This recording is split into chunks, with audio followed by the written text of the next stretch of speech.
وایي لیدل مو چې زلمو کفري ځواکونه ماتول، غازي مې بیا دښمن ته ورمېږونه ماتول.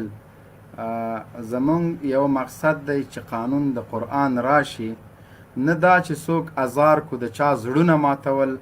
دا خلک مې ظالم بولي دښمن نه چې سر پرې کړم، خو قرآن راته ښودلي اندامونه پرې کول. ملا صاحب راته وایه چې د خوب تعبیر مې څه دی؟ ملا صاحب راته وایه چې د خوب تعبیر مې څه دی؟ قیدي یار مې په پښو کې زنځیرونه ماتول.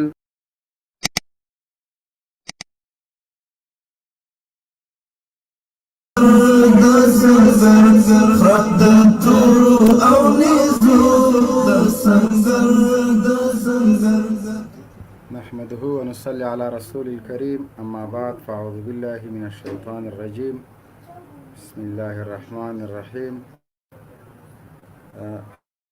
ملګرو لایک شیر کړئ تر څو پورې چې تاسو لایو خپرونه مخکې بیایئ. د سوشل میډیا کې د موږ مشر استاذ او امیر قاري صاحب سعید خوستی تر هغو پورې راځي انشاءالله. تر هغو پورې به موږ لایو شیر کو او مقدمه کې به لږ دغومره درته ووایم چې دلته به زه دا لکه دا واتساپ ګروپونه دا وخت مه بندوئ. ګوره بیا دلته زه لینک اچوم، بیا دلته ټول باندې بیا نو دا خو داسې خوند نه کوي که نه. ګورئ دا ګروپونه خو د دې دپاره نه دي چې تاسو قلف ورته واچوئ. لایو خپرونه شیر کړئ انشاءالله العزیز.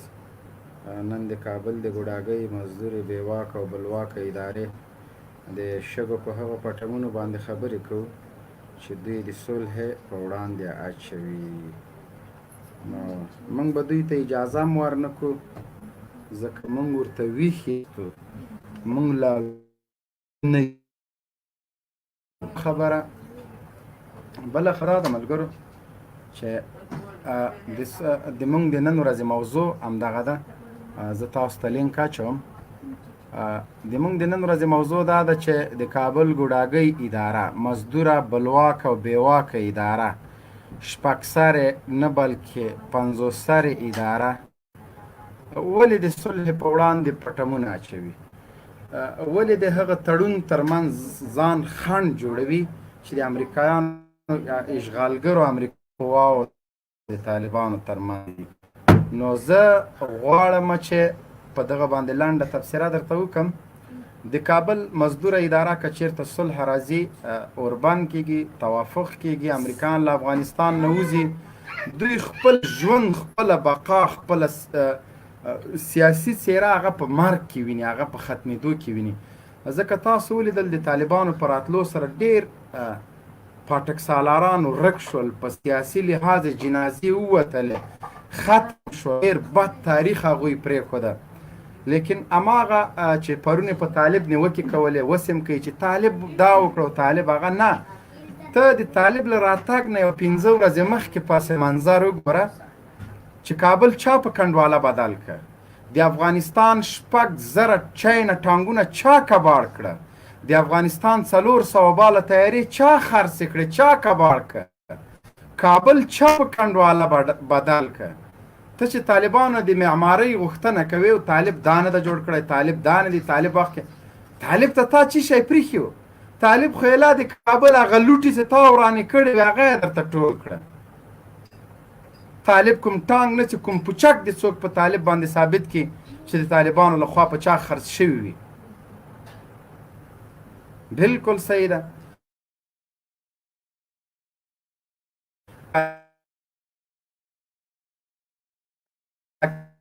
خلکو جوړ کړي وو، خلک یې پې داړل. پیغله نجلۍ خو څه کوي چې یو ماشومه له کوره نه سوه وتلی، په هغه خپل کور کې خوندي نه وو، د چا فصل خوندي نه وو، د چا مال خوندي نه وو، د چا عزت خوندي نه وو. د خلکو په سرو میکونه وهل کېدل، د خلکو د پیغلو سینې پرې کېدلې.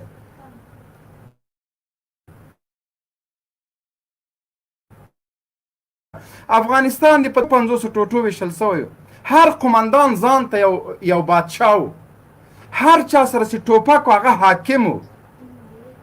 لس کلن ماشوم نه نیولې تر اتیا کلن بوډا پورې ټول مساله نه ګرځېده. د چا ژوند په امان کې و، د چا مال په امان کې و، د چا عزت په امان کې و. لیکن طالب چې راغی د تاریخ دغه هر څه درته په دې بل مخ باندې کړ. واحد افغانستان درته جوړ کړ، یوه قمانده، یو فرمان باندې کوکنار ټول درته ختم کړه، په یو فرمان 10 والیان درته بدلول. همداسې هر څه فوق العاده و. هغه افغانستان چې چا 1000 افغانۍ نشو ګرځولی، په میلیونونو افغانۍ به دې په موټر کې بار کړي و. یو طالب له یو قمچینې سره ولاړ و، چا پورته نسو کتلی. همداسې د امنیت په برخه کې، همداسې اقتصاد په برخه کې. که یو څوک وایي د طالب په وخت کې موبایل نه و، زه بیا دا وایم چې د احمدشاه بابا په وخت کې موټر نه و. نو داسې موټر پیدا شو، داسې موبایل راغی، داسې انټرنیټ راغی. دا خو د شړنګاو د بنګړاو د اشغالګرو کمال نه و، دا خو دنیا ترقي وکړله. د طالب په وخت کې موبایل نه و. یو لیوني خو راته لا دا وویل وایي طالبانو وخت کې هګۍ په څو وې. مال د طالبانو وخت کې خو چرګې نه وې، ټول اروپا ته تښتېدلې وې. هګۍ له کومه سوه؟ هغه وخت کې چرګې نه وې، نو هګۍ به یې له کومه کړې. نو دا د کمونیستانو د سیکولرانو هغه خبرې دي چې طالب د افغانانو د مسلمانانو په ذهنیت کې د معمارۍ خلاف معرفي کړي، د ترقۍ خلاف معرفي کړي، وحشتګر او دهشتګر او سل القاب باندې معرفي کړي. لیکن نه، د طالب په وخت کې هر څه وسول. د طالب په وخت کې د سرو زرو دکانونه خلاص پاتې، خلک به مانځه ته تلل. وایي 15 وخت طالبانو 15 وارې په خلکو منځونه کوه. نو زه وایم چې دا وارې راسي شل وارې در باندې وکړي، ځکه دا قضا شوي منځونه هم باید تاسو وکړئ. طالب یو څه په قمچینه باندې وهلی، تا ویډیو جوړه کړې، جعلي دې جوړه کړی، طالب ظالم سو. لیکن اوس چې ته د افغانانو عزت د تار که په ډرون یوویسته، د بمونو مور دې په استعمال کړه، روزانه په شهادت مور بچی په غېږ کې شهادت دې ورسو. ته ظالم نه یې، ته منصف یې. ارګ نه د فاحشه خانه جوړ کړې، په زندان کې په بندي زنانو باندې تجارت کې د هغوی عزتونه خرڅوې. ته ظالم نه وې. نور جهادي رهبرانو چې څه نخرې وکړلې، هغه ظالمان نه دي. طالب په یو خمچتونو باوجود هغه د حقوق بشر مدافعین د محترم قاري صاحب راغلی ده. السلام علیکم ورحمت الله وبرکاته. محترم قاري صاحب سعید خوستی لایو خپرونې ته په خیر راغلی.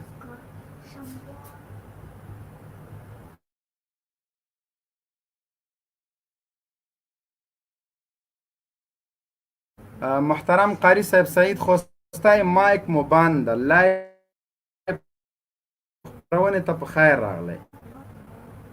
ښه، زه به اوس قاري صاحب در سره په لیکتي کم. قاری صاحب سعید خوستی که د مونږ غږ اورې، لاندې سټډیو هم ډکه ده. سلامونه مې ومنه او په خیر راغلی لایو خپرونې ته.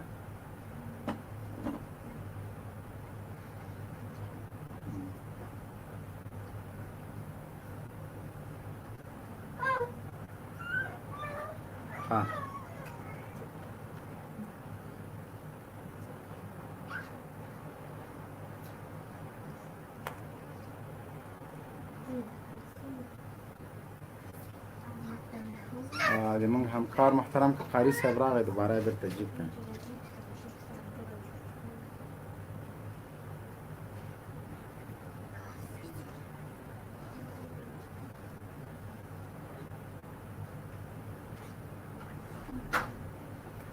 ښه ملګرو، تاسو لایو خپرونه شیر کړئ د سره، تر هغو پورې انشاءالله قاري صاحب درته په اړیکه کې اړیکې ته برابر و. تاسو سټډیو ته ملګرو قاري صاحب سره نه وي راغلی، تر هغو مه راځئ.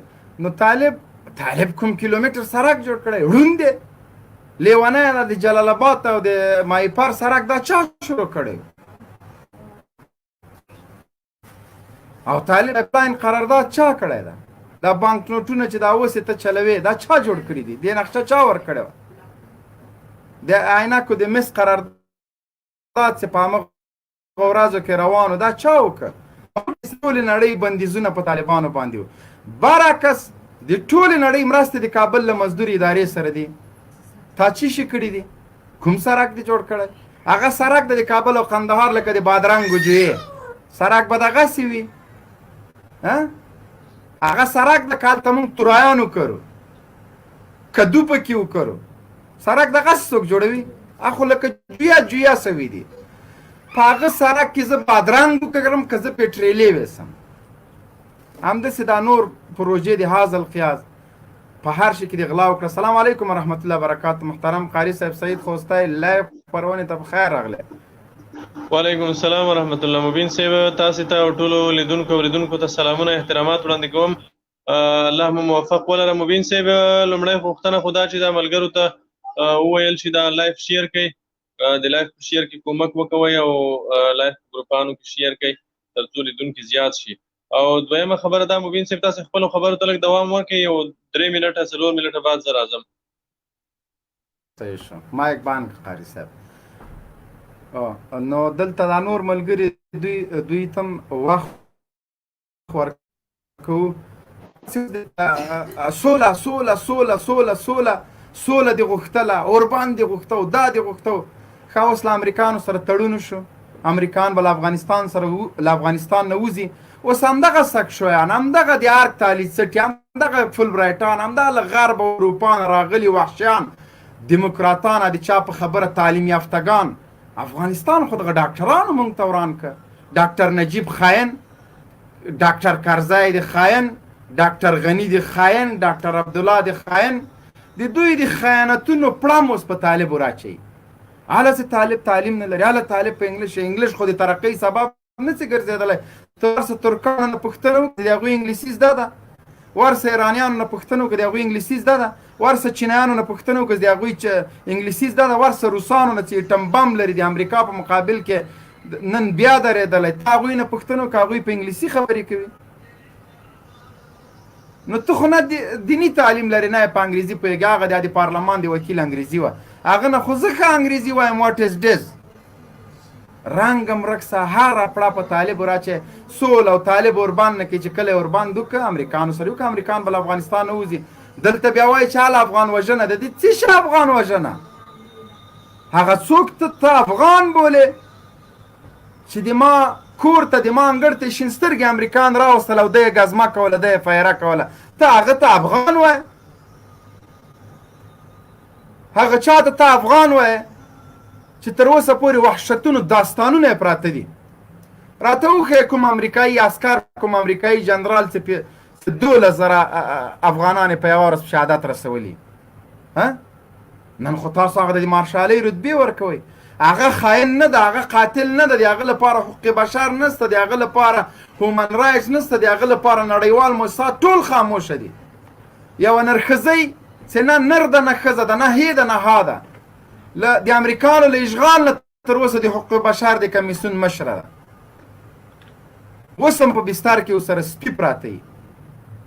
کومه ورځ د عبدالعلي مزاري په ظلمونو باندې خبره کړې کومه ورځ د دغه غوټه سري خربوزه سري دوستم په باره کې خبره کړې چې ده جنایت کړی ځکه یې نه کوي چې هغه مسلمانان وژلي دي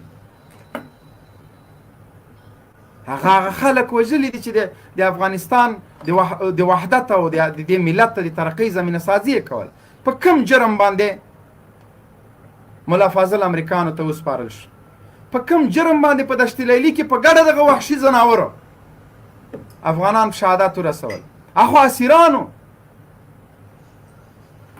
د طالب یوې قمچینې پسې در اخیستې د هله طالب پلان کیږي کې ښځه په قمچینه وهلې پلان کیږي کې دا کړي در حال کې چې طالبانو که چېرته قصاص کړی وي څوک یې وژلي وي اعدام کړي هغه د هغه خلکو اقرباو کړي دي.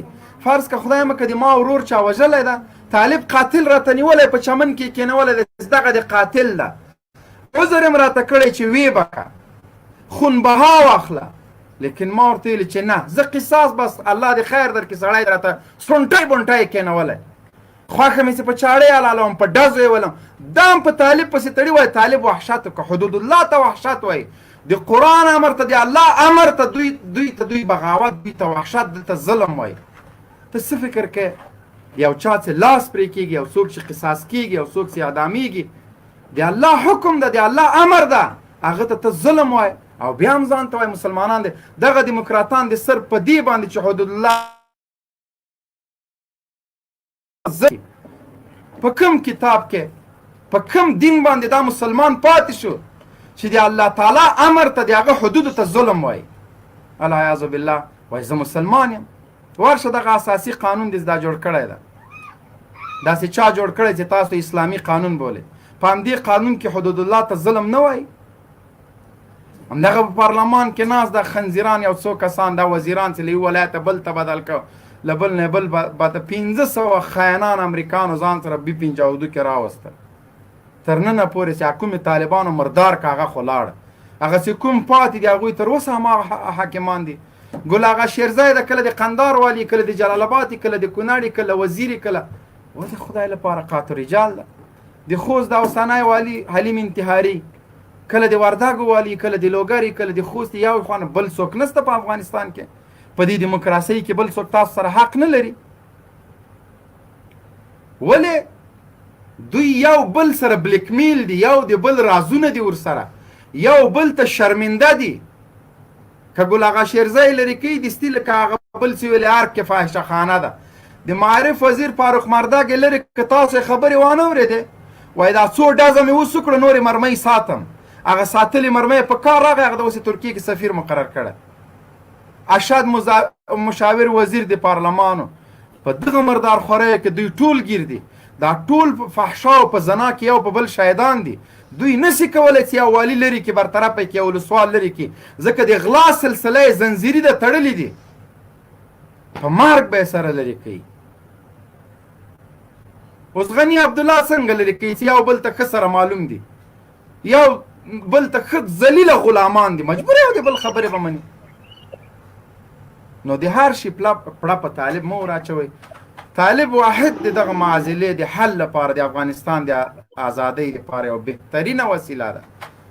موږ هر وخت دا دعا کوو چې پروردګاره موږ بې طالبه مه کړې، ځکه طالب کې دا شهامت، دا غیرت، دا زړورتیا، دا هر څه موږ وینو.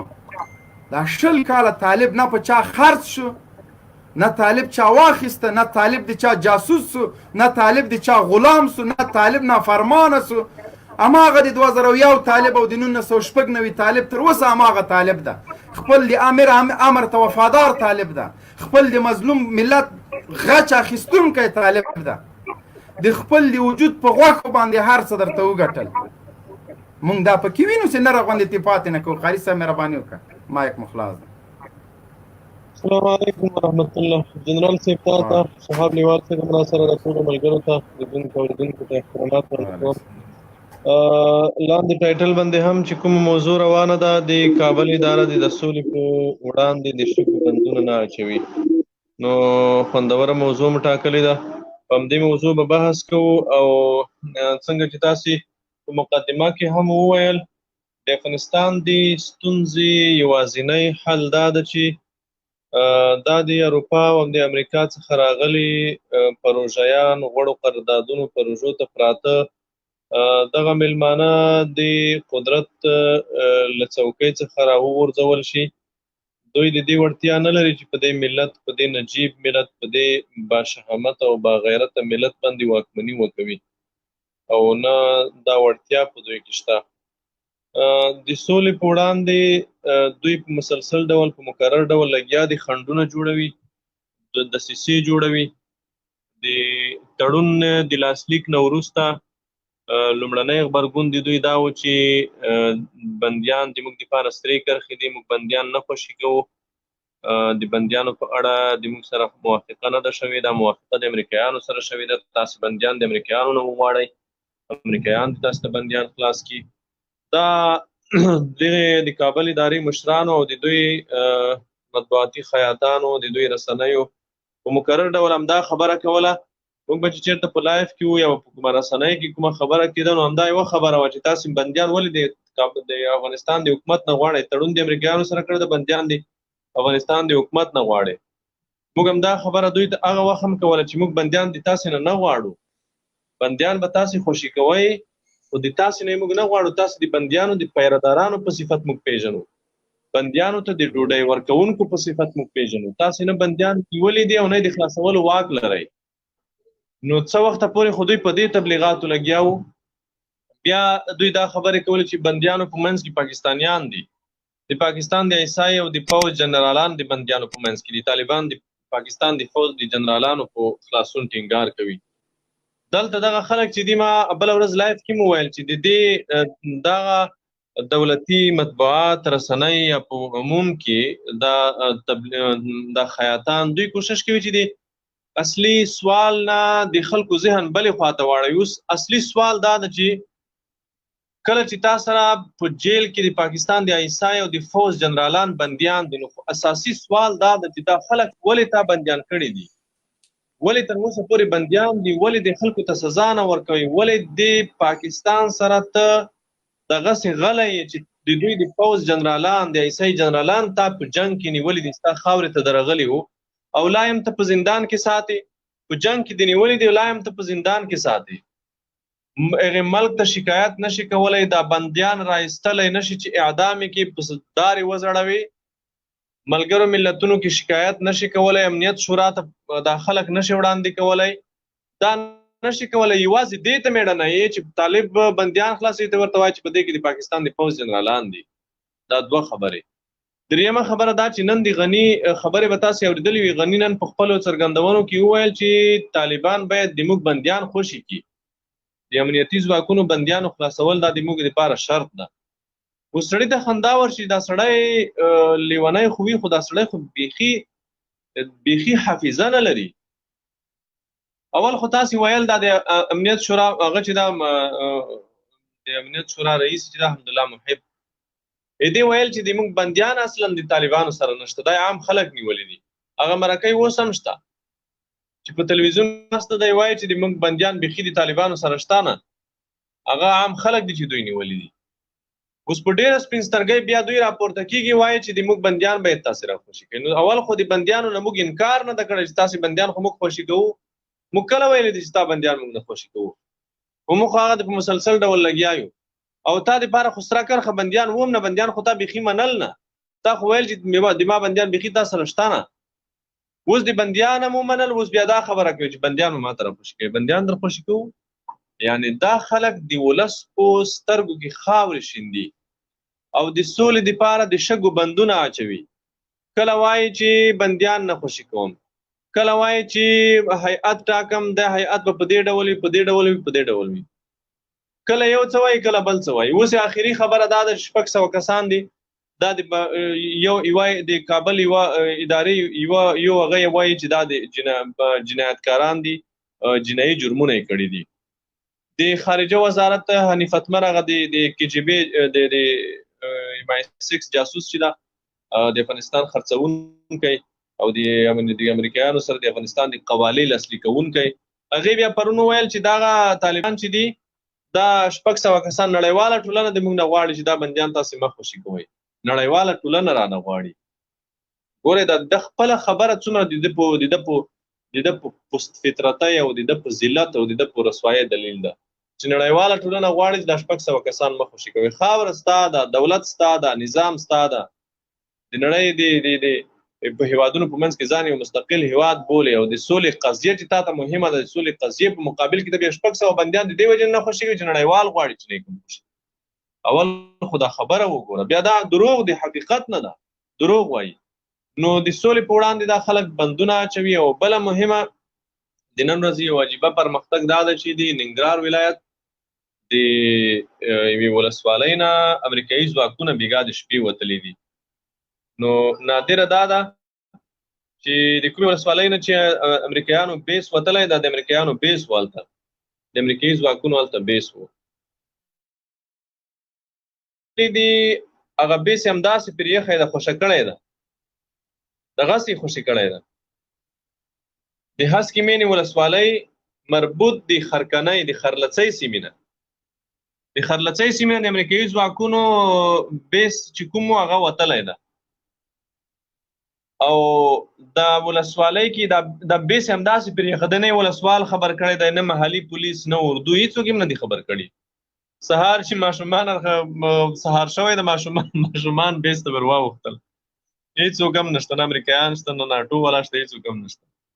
نو موږ دوی ته وایو چې دا یوازې د هسکې مینې بیس نه ده، د ټول افغانستان نه به امریکایان خپل ټغر همداسې ټولوي. سهار چې تاسې راپورته کېږئ نو قاري د صاحب امریکایانو ډیره بیسونه به مهمه خالي خبره وي. دی وکړله دا هر سړی د خپلې منطقې ته به د خوست ښه معلومات لري تر ټولو ولایتونو نور به هم لري خو بهتره به دی خوست لري لوګر کې تقریبا تر 100 زیات د امریکایانو بیسونه وو اوس یو بیس صرف هغه د خدر بیس پاتې ده ټول بیسونه صرف سیمټي دیوالونه یې پرېښي دي او په پټه وتلي دي یعنی دومره غټ غټ بیسونه په دې ولسوالیو په کلیو کې بیسونه درلوده صرف د ولایت د لوګر په مرکز کې امریکایانو 6 بیسه درلوده اوس اثار د بیسونو نه ښکاري ټول همداسې وتلي دي او د دوی وروستی امید چې په جو بایډن پورې تړلی هغه امید هم له خاورو سره خاورې سو او هغه برجسته خیاطان سکشویان چې د کابل په ارګ کې ژوند کوه هغوی وتښتېدل لاړل هغوی خو د حالات ته نږدې څاري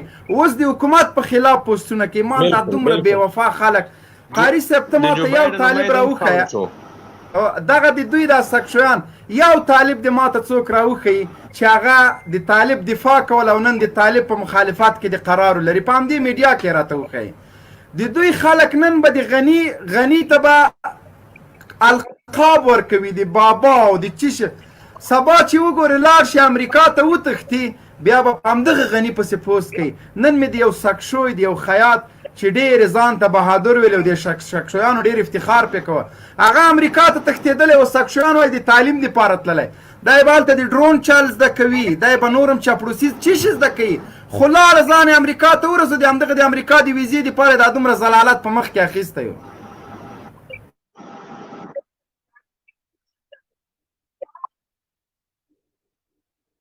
مبین صاحب بله نادره دا چې هغه تواب غورځنګ چې دی هغې د طالب د ډاره زړه چاودېدلی دی هغې نه خبر یې د طالب د ډاره زړه چاود شوی ده خبر یم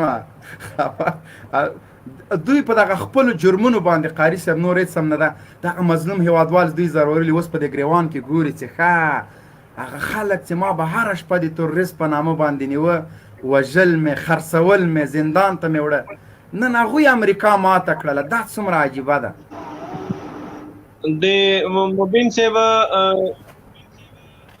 دغې خلکو نه موږ غوښتنه دا ده چې ګورئ د سولې اوس هم تاسې وخت لرئ اوس هم تاسې وخت په لاس کې ده ساري وخت ده وخت نه ده تېر شوی د سولې په وړاندې د شګو بندونه مه اچوئ امریکایان لا په کلي ډول نه دي وتلي که امریکایان یو وارې په کلي ډول په داسې حالت کې ووتل دا کوم حالت چې ستاسې اوس دی بیا به دا ملت تاسې باندې رحم ونه کوي بیا به ستاسې دا عذر ونه منل شي په هغه وخت کې به بیا تاسې د سولې چیغې وهئ خو دا چیغې بیا څوک در سره ونه مني او داسې یوه ورځ راتلونکې ده چې امریکایان به د ټول هېواد نه داسې ټولېږي لکه نن چې د هسکې مېنې د خلکنۍ د بیس نه وتلي دي نه یې ولسوال خبر کړی نه یې والي خبر کړی نه یې ملي اردو خبر کړی نه محلي پولیس نه ملي پولیس هېڅوک یې نه دي خبر کړي سهار چې خلک راپورته کېدل بیس خالي و داسې به د ټول افغانستان نه دغه اشغالګر ځواکونه ځي تاسې به نه خبروي موږ به خبروي امریکایان تاسې راوستي دي موږ به یې باسو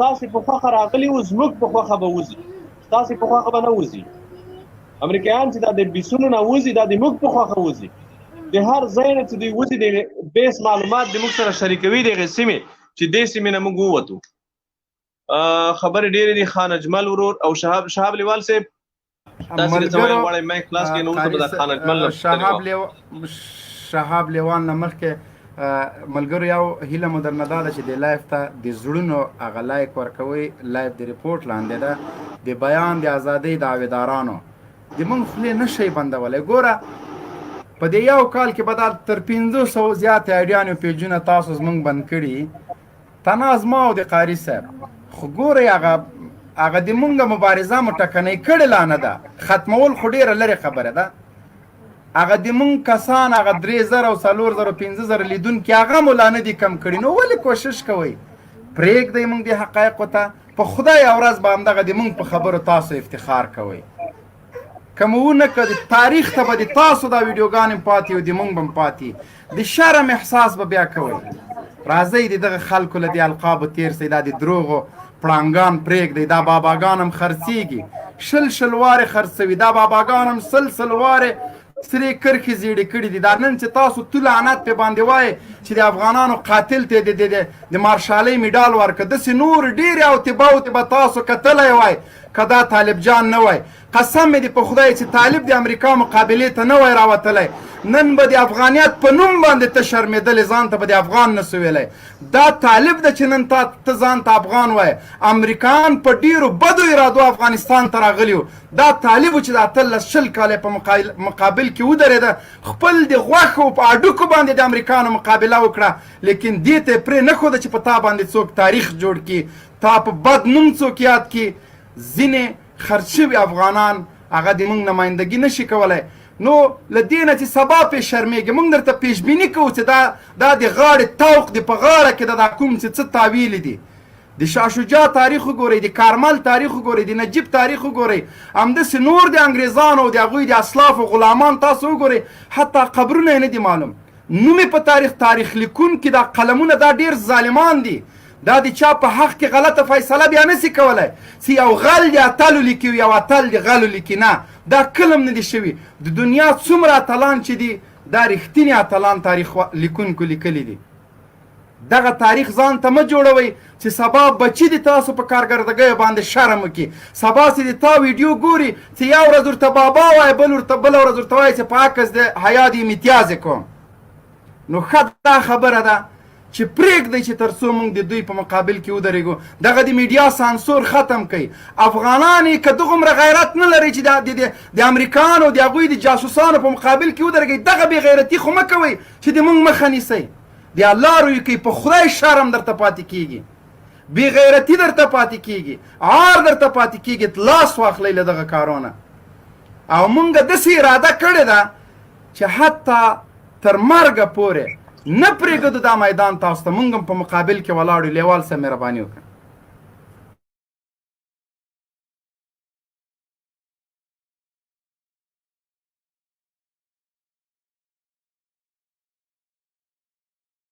لیوال صاحب غږ مو نشته.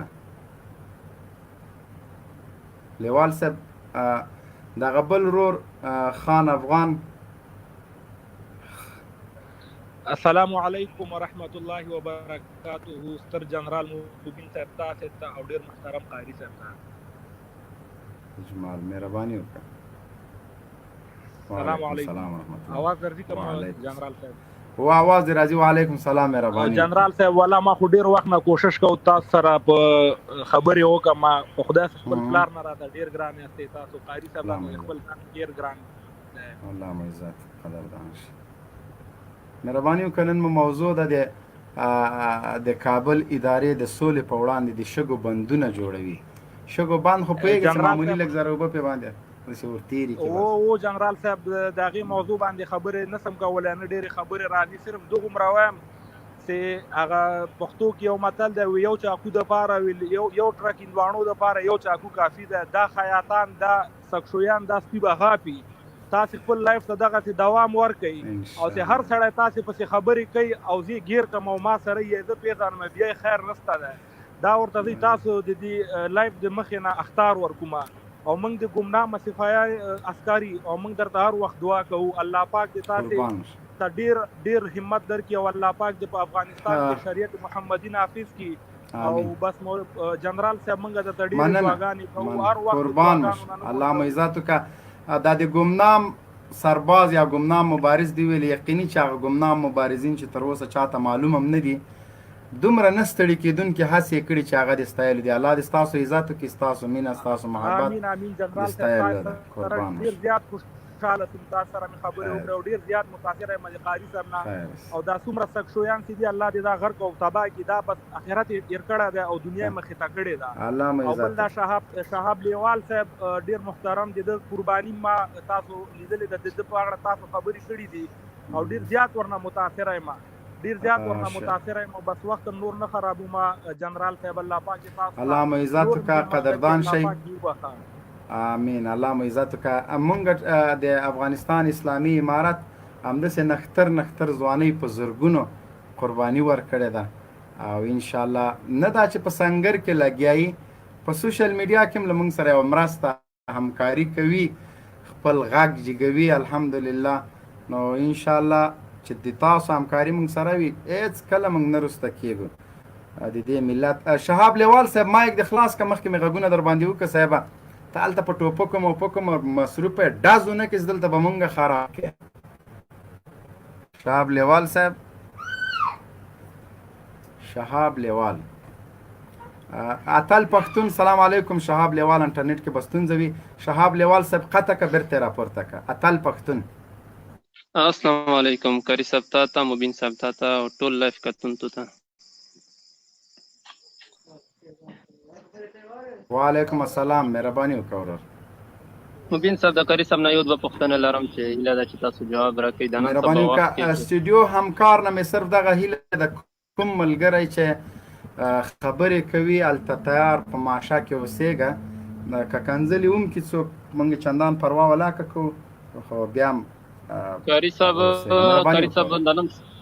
صاحب نن سبا وخت کې د جهاد امر څنګه دی جهاد لکه فرض عین په متعلق معلومات راکړئ چې نن سبا وخت کې په ځوانانو باندې جهاد نه مخ اړولی دی او نور فحشا ته یې مخ کړی دی هېڅ پته نه ورته لګېږي چې څنګه حالات یو څه تېرېږي په مسلمانانو باندې په هر ځای وحشت او ظلم شروع دی هر ملک کې دا د یوه پوښتنه او بله دا بل سوال دی چې یو مجاهد خپل وطن پرېږدي او بل وطن ته جهاد دپاره ځي یعنی افغانستان مجاهد و شام یا عراق یا پاکستان ته ځي دغه باره کې به هم لږ معلومات راکوي مثلا یو څه وخت مخکې موږ تشکیل کړی و افغانستان ته تللي و هلته په موږ ته هم داسې خبرې راکېدلې چې تاسو پاکستان کې جهاد نه کوي او په افغانستان ته راغلی یئ نو دی په لږ کې موږ ته هم وسوسې وهم راپېښ شوي دي کاري صاحب دی په اړه معلومات راکړي سلامونه نیکې مننه اتل پښتونه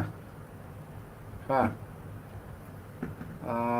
قاري صاحب غږ درځي شرافت وا ته دې هم پوښتنه وکړه دواړه پوښتنې به یو ځای قاري صاحب جواب کړي مهرباني وکړه شرافت وا السلام علیکم مبین صاحب تا ته وعلیکم السلام تا ته مبین صاحب او قاري صاحب ته ټول اورېدونکو ته سلامونه نیکې هیلې وایم وعلیکم السلام مننه کوم زما دغه پوښتنه ده د قاري صاحب څخه چې دغه اوسنۍ اداره دا د دې زړونه لا ولې نه یې خېږي دا اوس دوی له څه غواړي چې دا د شګو بندونه وراچي دا د سولې دغه 19 کاله وسوه عوام د دې څخه ځورېږي د دې د لاسه در په دره دي د دې اوس په دې کې هدف لا څه دی په دا 19 کاله لا د دې نه زړونه ساړه سوه نه خېټې ډکې سولې قاري صاحب ته بس دغه زما لنډه پوښتنه مننه قاري صاحب محترم آواز اورې قاري صاحب مهرباني وکړه مبین صاحب دغه ملګري غږ مې وانه اورېد د څه وویل ښه دې دا خبره وکړله چې سوال ما وانه اوس مې هغه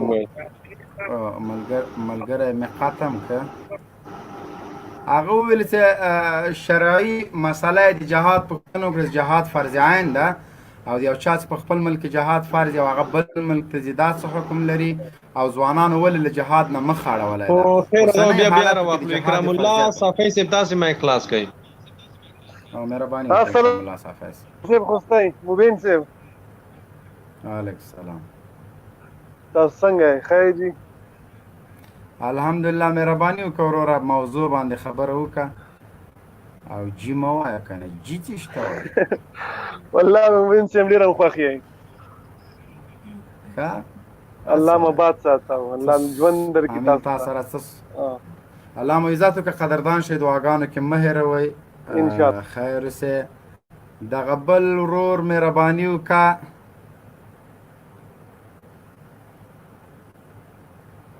What is our name? سیف الله شهاب لیوال صاحب هم نن شبکې کې ستونزه ده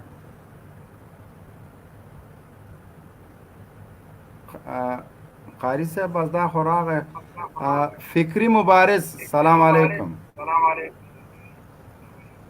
السلام علیکم ورحمت الله وبرکاته وعلیکم مبین صاحب تاسو ته او قاری صاحب سید خوسی ته سلامونه او احترامات وړاندې کوم تاسې موضوع هم د اوسني د شګو بندونو باره کې د خو زه به دا درته که تاسې اجازه وي زه به یو پوښتنه د دغه ستاسې د موضوع نه بار وکړم که مو اجازه وي مهرباني وکړه ورور. پوښتنه خو داسې ده چې قاري صاحب نه چې آیا دغه نظام اوسنی نظام چې ده دا مذاکراتو ته نه تیاریږي، یوه بانه او بله جوړوي. که چېرته د امریکایانو په نه شتون کې او امریکایان د دې هیواد نه ووځېږي، دغه کابل ادارې سره تاسې مذاکرات کوئ او که نه د نجیب دوره به بیا تکرار شي او بې له خبرو لکه تاسې مخکې نه ورته وینا اوس لکه څنګه چې وینا ورته کوي او دوی نه مني، د امریکایانو په نه شتون کې تاسې به مذاکرات وکئ ورسره وکئ او که نه ډایرکټ به نظام ته را داخل شئ؟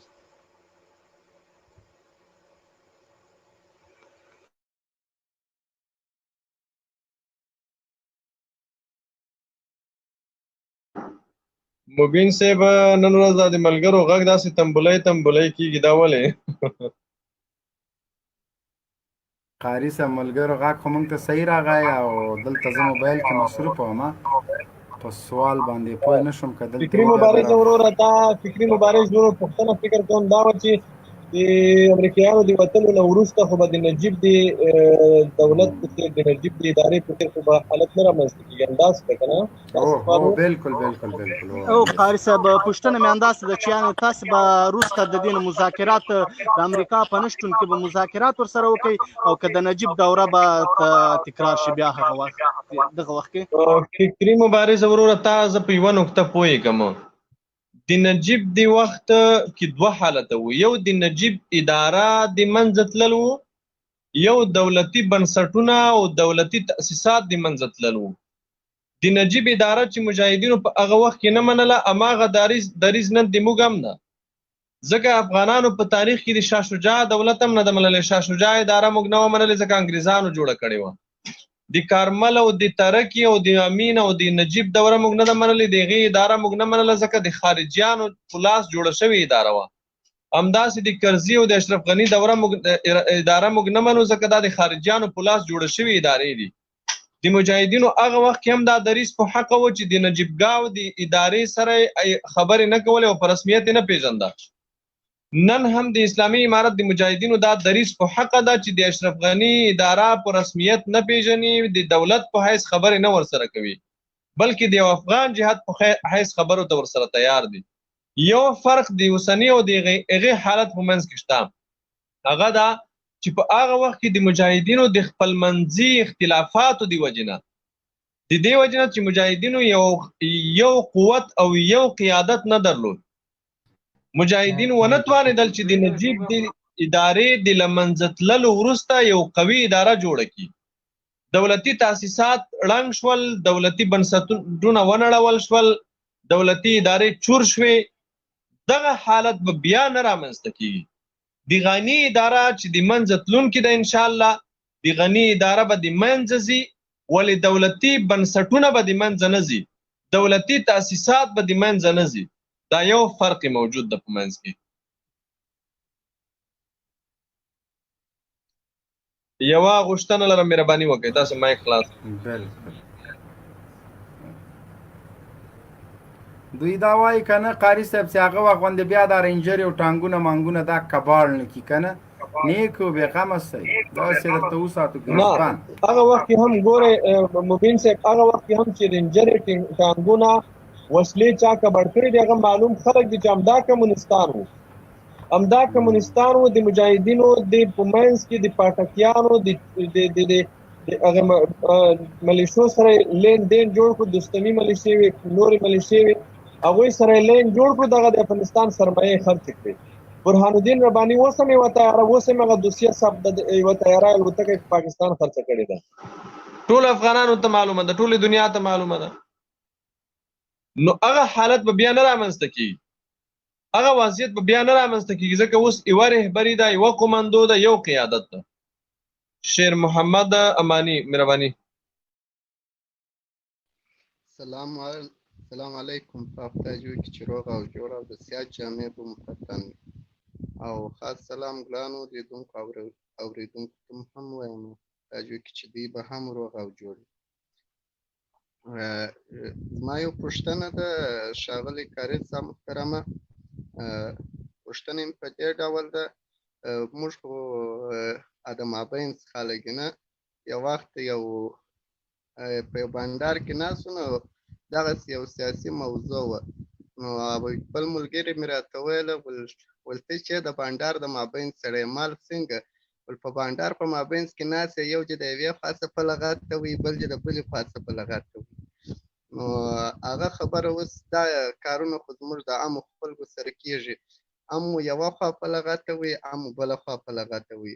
پوښتنه مې دا ده، هغه قربانۍ چې عامو لس ورکړي دي په دا 20 کاله کې، د فدایانو کې ځانونه ژوند د لاس ورکړي دي او شهیدان سوي دي، او د کفارو په بمباریو کې دي شهیدان سوي دي، او هغه د مجاهدینو خویندې او مېرمنې او اولادونه چې دوی په جهاد کې خپل د کور سرپرستان په د لاس ورکړي دي. ځینې خلک اندېښنه ښیي، وایي خدای نخواسته خدای نخواسته داسې نه وي چې د دې په هغه قربانۍ نن سبا معامله کېږي. زما مطلب د دې پوښتنې څخه هغه ځانګړی مطلب مې دا دی چې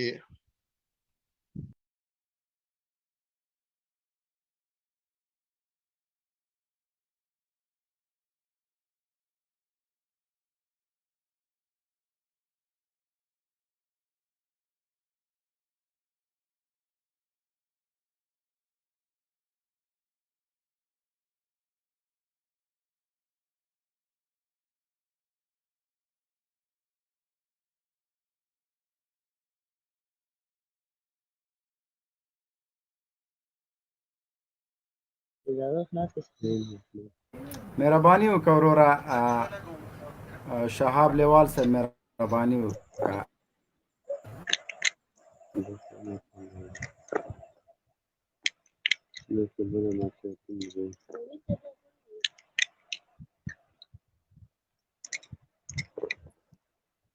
السلام علیکم ورحمۃ اللہ وبرکاتہ. جنرال صاحب ما غږ لرئ؟ او مهرباني وکړه لیوال صاحب لږ زره دا ملګري هغه که کنټرول که زه دلته بل کس سره سمه ده سمه ده. اسلامي صاحب وروره که تاسې مهرباني وکړئ پوښتنه لرئ، قاري صاحب مو خدمت کې ده. موبین صاحب ته قاری صاحب خوستی ته ټولو د انلاین پیډونکو ته سلامونه. زما آواز ورځي؟ آواز مو لرو، مهرباني وکړئ غږ مو راځي. موضوع په چش راخیته لیوال صاحب؟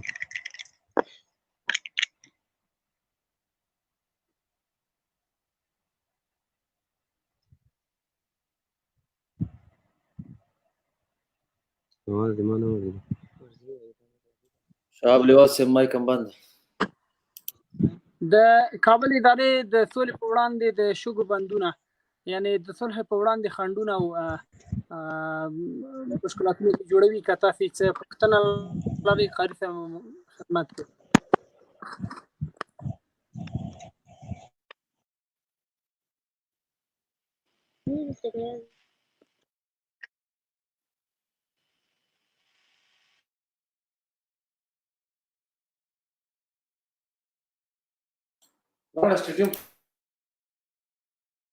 شمس افغان مهرباني وکړه. شمس افغان قاری صاحب محترم، موږ ته د تا غږ راځي، د موږ غږ درځي؟ شمس افغان تاسو غږ زه لرم مبین صاحب، تاسو شمس افغان مهرباني وکړه. شمس افغان مهرباني وکړه.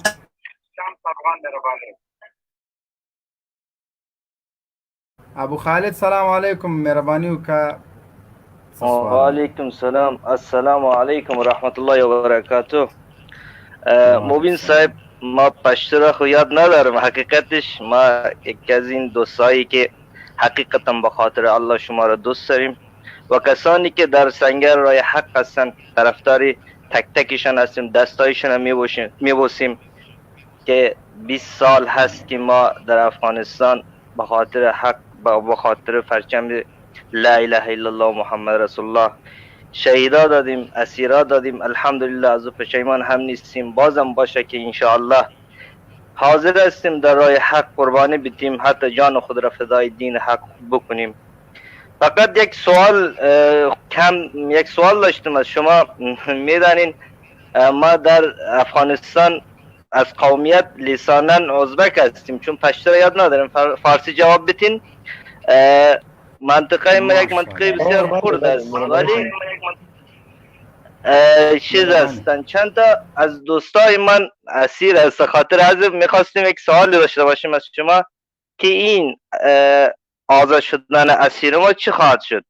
آیا آزاد میشن یا نمیشن؟ مذاکره بین الافغانی شروع شدن نشدن؟ از این چون ما خبر نداریم، چون یک جایی بسیار دور هستیم. مثلا ما در ترکیه هستیم که تعقیب میکنیم، اگر ما خبرها را میشنویم میگیم که چی شد چنان شد.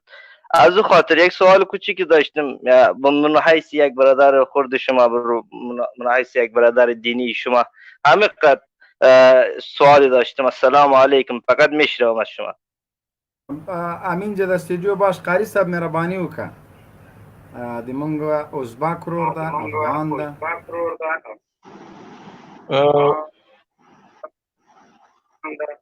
مبین صاحب داسې ترجمه کوي راته څه وویل؟ دا وایي چې زه د ازبک قوم سره تعلق لرم، د مونږ اسیران دي، د مونږ ډېر لرې پرت. اورېدم هغه قاري صاحب شهاب لیوال صاحب که تاسو زما غږ اورئ، د ملګري سوال ما وانه اخیستو چې د ازبک ورور څه وویل. شهاب لیوال صاحب غږ درځي ته وغږېده چې دی څه. او بالکل زه د ازبک نه قوم نه یم، پښتو باندې اوسېږي. د موږ خپلوان وایي زندان کې بندیان دي. شهاب لیوال صاحب غږ درځي ته وغږېده چې دی څه. قاری صاحب د ما غږ لرئ؟ او بالکل ستاسې غږ صحیح ده. د ورور پوښتنه کوله چې د موږ یو څه خپلوان یا وروڼه په زندان کې دي، دوی د ازادۍ په هکله، نو تاسې څه دریځ لرئ چې آیا دوی به خوشي کېږي، کابل اداره به دوی خلاصوي، او که همداسې پاتې کېږي د دوی خلاصون به مغلق پاتې کېږي؟ په دې اړه که وضاحت ورکړئ.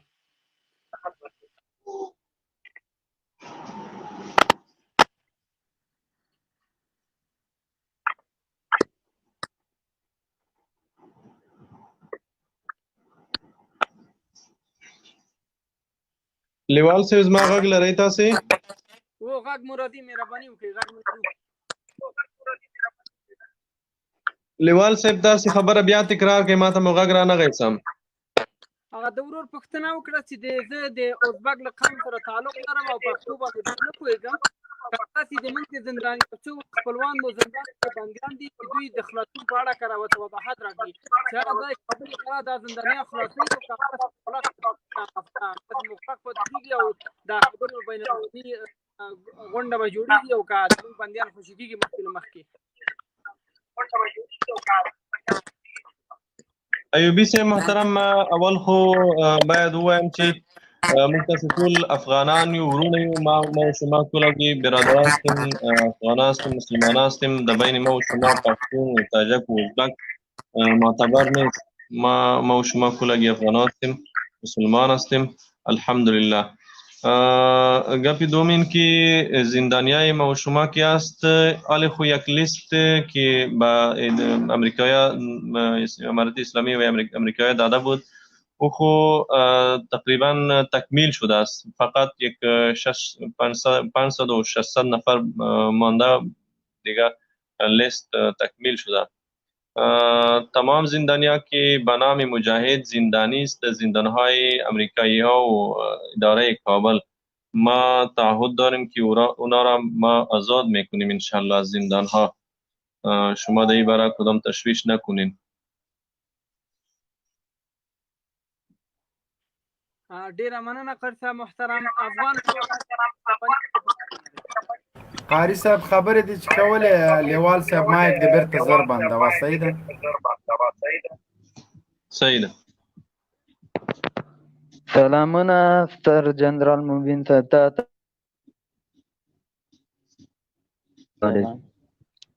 خلاص ده. غږ مې درځي؟ مهرباني وکړئ غږ مو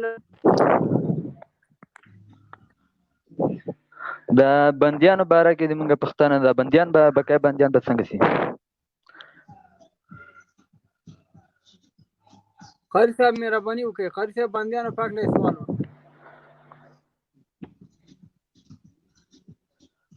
لیوال صاحب دغه ورور د بندیانو په اړه څه وویل؟ وای دا کوم لس اسلامي امارت بندیانو ته او کم زیاته کم بندیان دي اخو ان شاء الله خلاص جوړي نو پاتې شو بقایت په نامه زندانیان دي د دوی خلاصون پاکړه څنګه خبرې چې دوی به خلاصيږي کنه پښتنه دا و بالکل ټول زندانیان بخلاصيږي ان شاء الله ټول بندیان بخلاصيږي د بندیانو په اړه د اسلامي امارت پریکړه ده په دې توافق شوی ده چې په لومړی پړاو 15000 بندیان د مذاکراتو د پیل نه مخکې خلاصيږي کله چې بین الافغاني مذاکرات پیل کیږي د بین الافغاني مذاکراتو د جریان په محل په 3 میاشتو کې به ټول زندانیان خوشي کیږي په همدې توافق شوی دی او بندیان د اسلامي امارت بندیان به ټول خوشي کیږي څومره بندیان چې دي څومره خلک چې دوی د مجاهد په نوم نیولي دي حتی هغه که مجاهدین نه دي دوی خو په زرګونه کسان د مجاهد په نوم بندیان کړي دي هغه خلک به هم د زندانونو نه خلاصیږي ان شاء الله ډیره مننه خیر محترم افغان ورور کبره پښتنه لړۍ مهرباني وکړي او کنه جنرال صاحب صدیق خطا کړی وزرانی ته به وخت ورکړو لیوال صاحب ما کله خبرې کړې دا بل څوک و هغه بل افغان بخښنه غواړم پښتنه مو مطرح کړي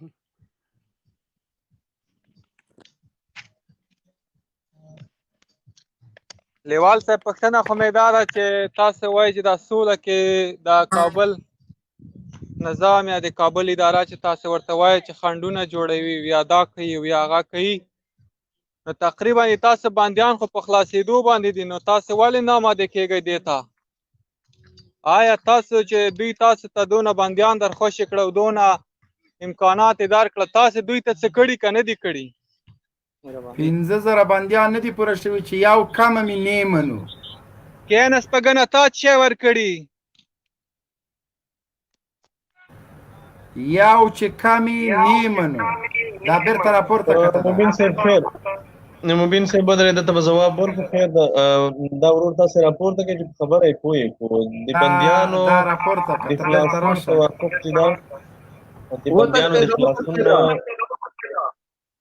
د بندیانو د خلاصون موافقه هغه د امریکایانو سره شوې د امریکایان به زموږ بندیان خوشي کوي دا چې په مقابل کې دوی د موږ نه څه غواړي هغه تړون واضح کړی دی دوی د موږ نه دوی هم د موږ سره بندیان دي 1000 کسان به موږ خوشي کوي 15000 کسان به دوی خوشي کوي دا یو تبادله ده او دغه تبادله د بین الافغاني مذاکراتو لپاره د یو شرط په حیث ټاکل شوی ده دا یو شرط د بین الافغاني مذاکرات به هلته شروع کیږي چې د 15000 کسانو بندیانو خلاصون مکمل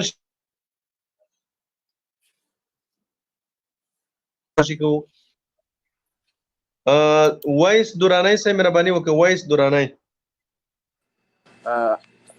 السلام علیکم ورحمت الله وبرکاته ستر جنرال مبین صاحب ډیر سلامونه انجینر صاحب محترم شاب لیوال صاحب قاری صاحب په اواز پسې د دې څوم دونه کوشش کوم چې دا لایف تراسم په یجمی د سره نه چې دلته خیاطانو په ما څه کړی دي زم بلاک کړم لکه دورانی صاحب الله مو ونازو الله دې اجر درکړي خدای دې کې چې تاسو ګرځه جوړ او روغ او صحتمن اوسئ قاری صاحب مبارکي درته وایم نام خدا سوشل لایف فالووران بيخي ډېر سوي دي د ډاکټر صاحب چې شمه ولیدي نام خدا الحمدلله ګرځه ډېر پرمختګ دي ګرځه ته ډېر مبارکي وایم شاب لیوال صاحب تاسو مخکې خبرې نه دي کړې انجینر صاحب بابا نسسم بابا جان نسسم د هغه ځای ته ترکیه ته سلامونه انجینر صاحب محترم الله دې خوشاله راوړي درانه صاحب خدای دې کامیاب لره ډېره مهرباني موږ هم سلامونه ورته وایو قربان دې سم خدای دې تاسو موافقه ولري شاب لیوال صاحب خدای دې تاسو د یو غم نه راکړي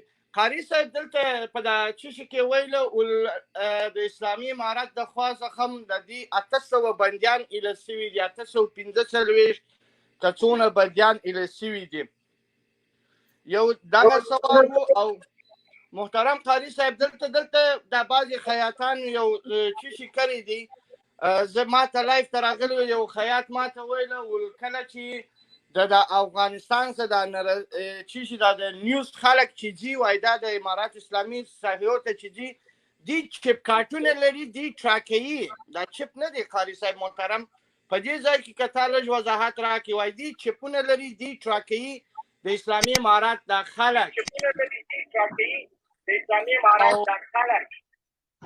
نو زه اوس په دغه چیپونه چې وي دراني صاحب چیپونه خو پوه نه شوم زه دا په دا کامري کې چې دي کله راځي د انټرویو دپاره نه دا کامري چې دي کله راځي د انټرویو دپاره یا د خبرو دپاره د اسلامي امارات ساحلو ته لکه چې په دا هلمند کې دا شی سوي وو دی وای په دا کامرو کې څه چپ اچوي په دغه چپو باندې دي اسلامي امارات مجاهدین وای دي ټراکیي دي ټاک باندې پوهېږي قاري صاحب وبخښئ زما پښتو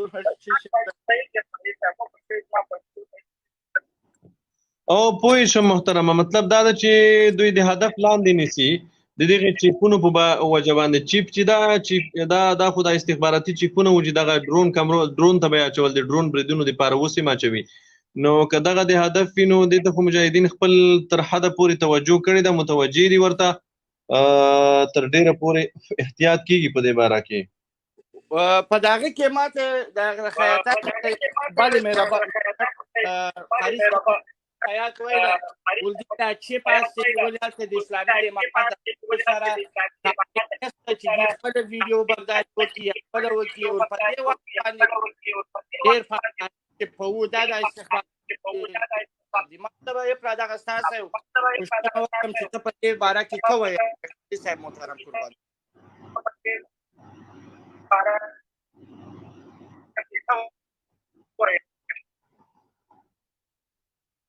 دراني صاحب نه پوهېږم چې ستاسې غږ ماته ولې نه راځي زه خو پوه نه شم تاسو څه وویله چې زما انټرنیټ کې ستونزه ده که ستاسې خواته ستونزه عمومي ده مبین صاحب جنرال صاحب زما اواز دې واورېدي مبین صاحب اوس مې اواز صحیح دی اوس مې واورېدو نو دلته دا خلک وایي هلته اسلامي امارت مجاهدینو سره دا کامرې دا کار نه کله دا فلم برداشتي یا د دې خوا څخه قاري صاحب لطفا ته که دغه مایک بندوي نو اواز به بیا ډېر فصیحه راځي دلته مایک دې بندوه قاري صاحب بیا چې خبرې مهرباني وکړه اوس خبرې کوه اوس سوال دی وکړه اوس به فصیحه دي زه مایک دا داسې یو خیاط دی دلته ترجمان و قاري صاحب د امریکا څخه دې خواته راتښتېدلی و کاناډا ته راغلی و دا ما په دغه بل هفته کې ما خپل دسترخوانه پورته کړي ما نه پېژندي دی نه وی راغلی و دی په دا یو دی و یو بل انډیوال یو د قوای دفاعي افغانستان کې کار کوي مبین صاحب د وایس دوراني په غږ خو زه نه پوهېږم څه ستونزه ده جاوید احمدي وروره تاسې مایک خلاص کړئ جاوید احمدي د وایس دوراني غږ ماته سم نه راځي نه پوهېږم څه وجه ده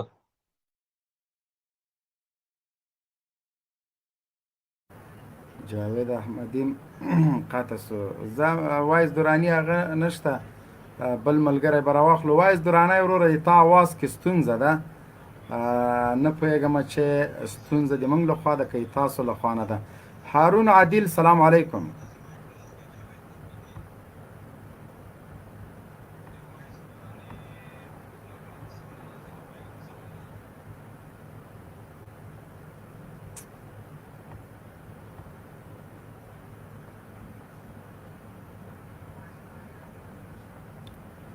هارون عادل دې موږ غږ اورې هارون عادل نو چې مایک دې بند کړی ده بیا چیشته غلی وروره ولې د یو چا لایو خپرونه کې خنډ جوړېږئ ملګرو لایو خپرونه د سره شیر کوي ښه دغه اورې په نامه باندې مهرباني وکړه السلام علیکم وعلیکم السلام ورحمت الله سلام دې ورسېږي جنرال صاحب وعلیکم السلام جنرال صاحب قاري صاحب نه مې یوه پوښتنه وه د بندیانو په باره کې قاري صاحب محترم د شناخته ملګري تقریبا 10-12 کاله قید هم تېر کړی دی او لا تر اوسه معلومات نشته چې دغه 15 کسانو کې نه دي خوشي شوي چې دا څه ستونزه ده چې دغه باره کې لږ معلومات راکړي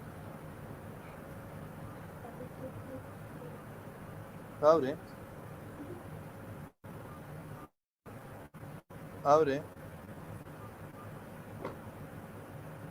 جنرال صاحب اوري او اورم مهرباني وکړه قاری صاحب او اورم قاری صاحب د دې سړي غږ کته اورې همکار ورور نه مو هیله ده چې سټوډیو خالی کې تر څو پورې دلته مونږ هغه مقصدي کسان راواخلو ځکه دلته مونږ باید داسې خلک راواخلو چې هغوی بیا ګیله کوي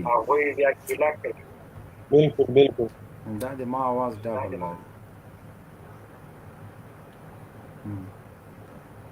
نو دلته تاسو بار بار مونږ غوښتنه کوو چې خیر د داسې وخت کې بیا لږ ګزاره کوئ پرېږدئ هغه خلک چې د طالبانو پالیسۍ نیوکه لري د طالبانو په باره کې ځینې سوالونه لري ځینې سوشل میډیا یا رسنیو د هغوی فکرونه داسې هغه کړي دي چې طالب یې هغه ته یو څوک معرفي کړی تاسو خپله همفکره ملګري طالب پیژنئ طالب موږ غواړو چې هغوی ته د طالب راتلونکی څنګه څه کول غواړي افغانانو سره څنګه برخود کوي هغوی د طالبانو په اړه پوښتنې لري سوالونه لري چې هغوی سوال وکړي نو تاسو که 3000 واره هم د سټوډیو ته راشئ موږ مو نه اوچتو ځکه دلته که ته هر نوم ولیکې هلته د تا اصلي آی ډي ښکاري نو لطفا هیله مو دا ده چې موږ ته ستونزه مه جوړوئ لایق خپرونه کې بار بار درته وایو او تاسو بیا هم ستونزه جوړوئ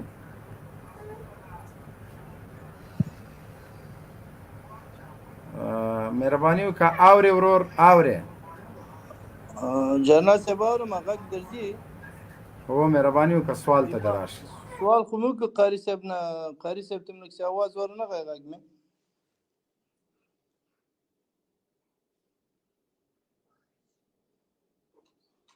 قاري صاحب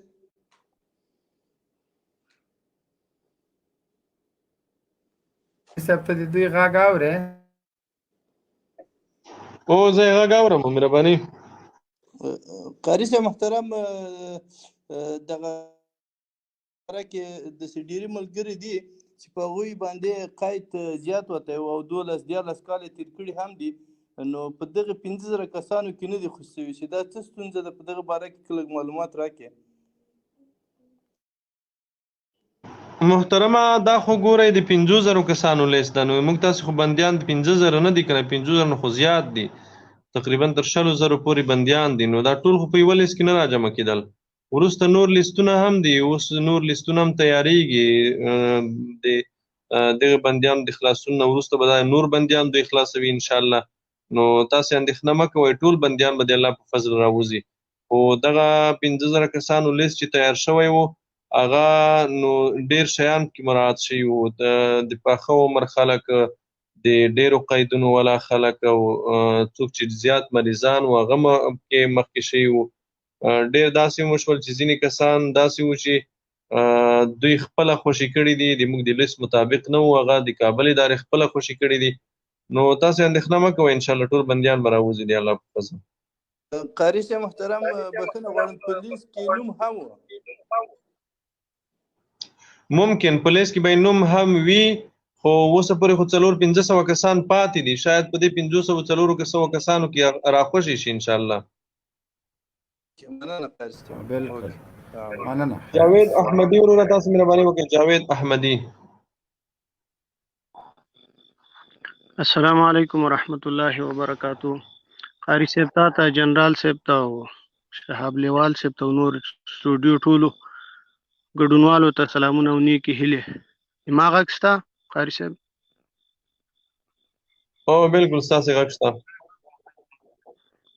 قاری صاحب اگر که د تاسې موضوع هم نن د کابل ادارې باندې ده او د ما یو پوښتنه ده خو هغه د دې هغه نه ده مونږ افغانان په دې خارج کې له وطنه بهر یو مونږ یو څه افغانان چې دلته اوسېږو او د افغانستان د مظلوم ولس لپاره مونږ هر وخت مرستې کړي او کوو یې دغه په خاطر مونږ څه وخت مخکې یو هفته مخکې د ډاکټر صاحب حاتف مختار په نامه باندې هر وخت دلته لایب ته راځي مونږ څه مرسته ورلېږلې وه تقریبا $8,000 د هلمند د شهیدانو باره کې بیا موږ ته واټس اپ نمبر هم راکړی وي بیا موږ دا ورته ویلي چې کله تاسې دا مرسته تقسیموله نو هغه وکړئ دا یو ویډیو موږ ته راولېږئ ویډیو کلیپ دلته موږ 4-5 ملګري یو د مرستې هغه کړې وې نو دوی ته مو لېږله کابل ته مو لېږله هغه نفر یې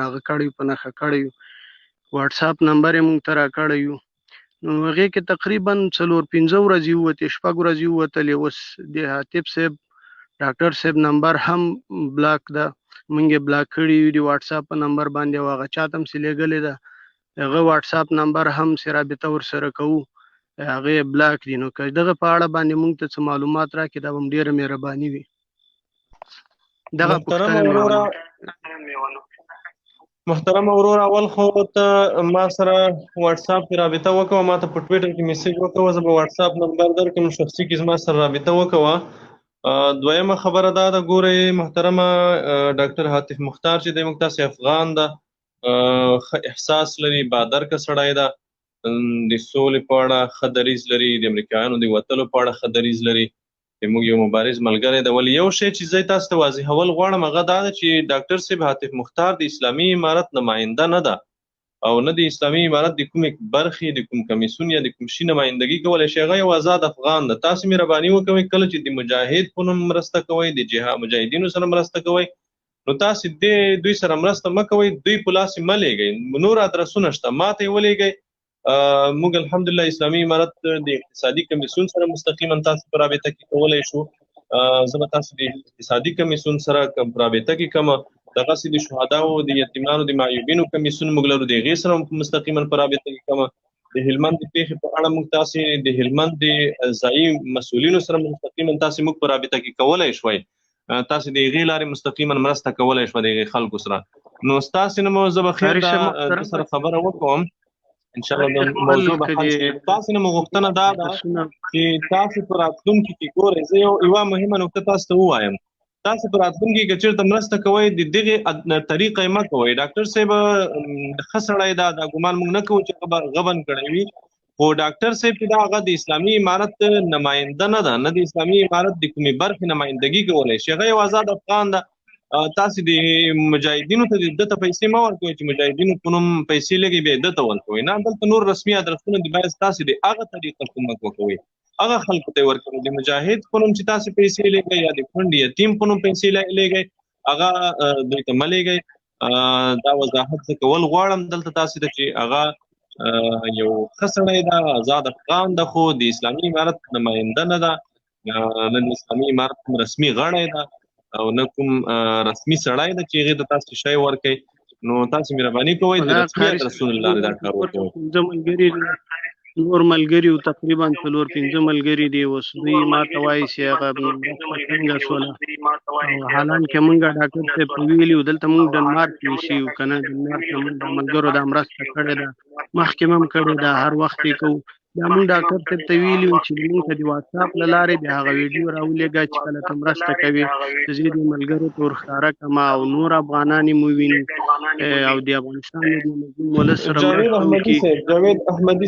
جاوید احمدي صاحب ګورئ زه دا موضوع تحقیق به وکړم ډاکټر صاحب انشاءالله داسې کار نه کوي خو خیر تاسو ته ما وضاحت وکولو موږ چې کله هم د چا نه کوم شی غواړو کومک موږ ته رالیږي د عام افغانانو دپاره د کونډو یتیمانو د مجاهدینو لپاره هغوی ته موږ ویډیو کوو هغه ویډیو ورلیږو د ثبوت لپاره خیر ډاکټر صاحب سره به زه هم خبر شم انشاءالله داسې یو څه به نه وي ډاکټر صاحب سم سړی ده او انشاءالله داسې څه به نه پېښېږي خو تاسو ما یو وضاحت وکولو هغه تاسو کولی دی ته ما ته په ټویټر کې میسیج وکړو انشاءالله زه ورته به بیا زه به تا ته شخصي د واتساپ نمبر درکړم بیا به انشاءالله دا موضوع حل کړو مشکله نه ده صحیح ده زه هغه د تا غږ به موږ ورته ورسوو انشاءالله جزاک الله خیر مننه ژوندی دی ابوبکر ارماني وروره تاسو مایک خلاص کړئ السلام علیکم ورحمت الله وبرکاتہ قاری صاحب تاسو ته او ستر جنرال مبین صاحب ته او انجینر صاحب ته او شهاب لیوال صاحب ته سلام علیکم السلام ورحمت الله وبرکاتہ قاری صاحب زه خو یو پوښتنه دغه لرم چې نن ماته یو ملګري تصویران راولېږل د لوګر ولایت نه د سولې په پروسه کې یعنې خنډ که نه د شګو خنډونه جوړوي هغو د کلیوالو سره مرسته کړې وه چې غنم ورسره ورېبي او کومک ورسره وکړي بیا د کابل ادارې بلواکې ادارې دا اخیستې وو بیا فیسبوک کې شیر کړي وو چې د طالبانو یو څو کسانو د کلیوالو غنمو ته اور واچاو نو ما ته هغه ملګري نن وایس میسج وکړو چې دا وګوره دا څه نو په دې کې تاسو لږ وضاحت وکړئ چې دا واقعا په سوله کې خنډونه جوړوي.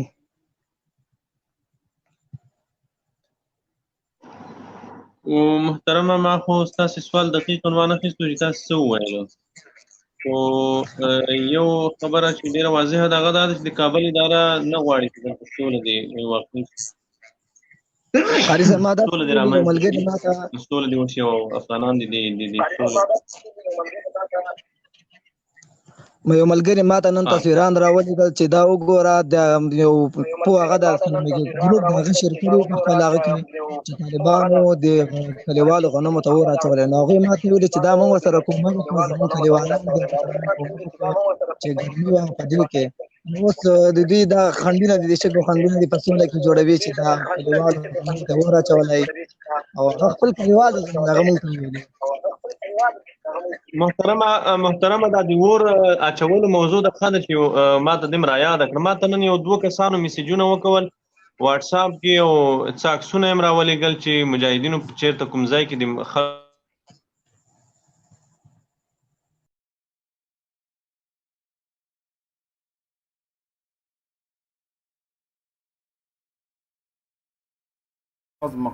د رسنیو تبلیغات دي دروغ وایي. بیا که فرضاً داسې کار په کوم ځای کې شوی وي، د موږ هغه خلکو نه غوښتنه دا ده چې د غنمو مالک دې راشي عریضه دې وکوي، په دې مجاهد دې عریضه وکوي، کوم مجاهد چې د غنم شوي دي د مال تلف کړی ده را دي چې زه ورسره کومک کوم، دی چې د کوم ولایت د ماته د میسیج وکوي په واټساپ کې ټویټر کې د ماته میسیج وکوي، زه ورسره کومک کوم، دی دې عریضه وکوي خپل ولایت کې په دغه مجاهد د عریضه وکوي، هغه مجاهد محکمه کیږي، دته به نقصان او تلف ورکوي.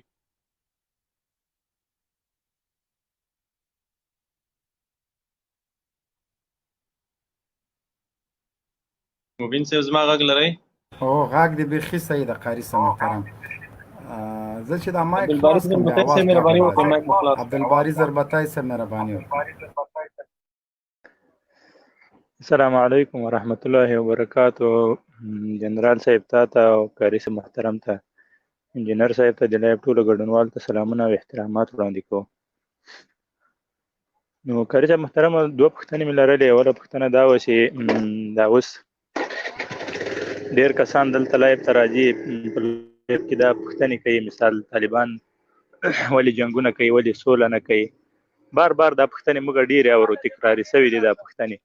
نو زه دا یم دې اړه دا یم چې دا مخکې دا تقریبا دا 13 کاله ووته 19 کاله ووته دا جنګونه روان وو، د افغانانو په کورو باندې چاپې وې، شهیدانو، بندیانو. په هغه وخت کې دوی ټول خاموشه وو، هیچا دا پوښتنه نه کوله، نو هیچا دا ویلې چې دا صلح ولې نه کیږي.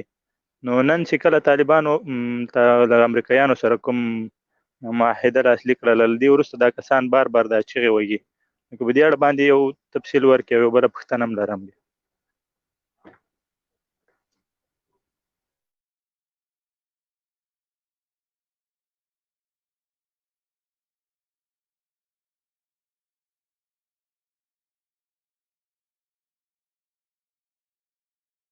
قاری صاحب محترم، قاری صاحب سعید موږ نه قطع شو، همکار نه هیله ده چې سټوډیو خالی کړي چې قاری صاحب تر هغو پورې بېرته راشي. او انجینر صاحب که ته موږ سره په لایو خپرونه کې نو لطفا دا کامره دې خلاصه که یا دې غږ وباسه، او که نه ډایرکټ دې له دې سیسټم نه مې بلاک کوم. ملګرو لایو خپرونه د سره شریکه کوي. نن مو موضوع ده د کابل د مزدوري ګوډاګۍ بلواک او بېواکه ادارې د سولې په او بن صاحب بله پوښتنه وکړه، د دې جواب ته راکړې. دا غږ خو به مې صحیح انشاءالله؟ او غږ دې صحیح ده. د اشرف غني چې اورې هلته کله د هغه د لوړه ورته دا څوردې مراسم تر سره کول، هلته چې کوم راکېټي بریدونه وشول، بیا لوګر ته تللی و، هلته هم دا کیسه تکرار شوې وه، بیا بله ورځ غزني ته تللی و، دلته هم دا کیسه تکرار شوې وه. دا د دوی یو دسیسه نه ده؟ ته څه یایې په دې کې؟ د چا دسیسه؟ نه هغه به په دې دومره ډز او ډوز کې څه دسیسه یي، که د دسیسه مې د دوی لپاره شرم په کار ده. لوګر ته چې راغلی 10,000 فوج راوستی و، مځکه او اسمان ټولو تیارو نیولې، او تا به ویلې چې ټرمپ کوم هېواد ته سفر کوي. دا د دې جامعه پردی سړی ده، او دا همدومره افغانان دنه نفرت لري. موږ بار بار وایو دا یې که نر ده، دا یې د دې ارګ له دې چاردیوالۍ د باندې وځي، لکه د نورې نړۍ ولسمشران چې وځي، بیا به هلته معلومات وسي چې ولس له ده سره څومره مینه لري. دا د ولس قاتل ده، د ده به هر چېرته په راکټونو په توغندیو بدرګه کېږي او انشاءالله العزیز دا وارې به په دې سر لګېږي. داسې د هر چېرته ځان تخی کوي، بتخه کېږي. دا په دې ولس کې ریښه نه لري. دا یو غل ده، قطاع الطریق ده، د ده پلار غل تېر سوی. ګورئ د لوګر خلک د ما غږ اوري، له چارسیانه تر مداغې پورې دغه منطقه چې ده کوم د سنګین مشتي ورته وایي، د ده پلار به دلته شوکې کولې له افغان تجارانو چې له هندوستان نه به یې مالونه په اوښانو راوړه، ده به بسته اوښان د پلار په بډه وهل. نو دا خانداني غل ده، خانداني غل چې هغه بیا ډېرې طریقې ورځي. د کابل بانک قضیه څه شوله، د له ریاست نواد کور نه چې دا کومره پیسې وځي دا په کومه لار ځي، دا د مامورینو تنخوا څه کېږي، دا په میلیاردونو ډالر چې راغله دا څه سول، دا د ګمرکاتو عواید چې یو په 4 کړل ده هغه چېرته ځي، دا د موبایل ټکس پیسې چې دا اخلي هغه چېرته ځي، دا په زرګونو کارخانې چې د ده خبیث د زیاتو ټکسونو له وجې اکثره بندې شوې دا چېرته ځي. هلته نړیواله مرسته، هلته د خلکو ټکسونه، هلته د مظلومو هیوادوالو نه د موبایل نه پیسې کټ کولو. دا د ده دغه لار ده د عوایدو. د څه وکړه؟ د یو روغتون 10 وارې افتتاح که په ننګرهار کې، د یو پوهنتون 50 وارې افتتاح که. د ده ټول افتتاحګانې دي.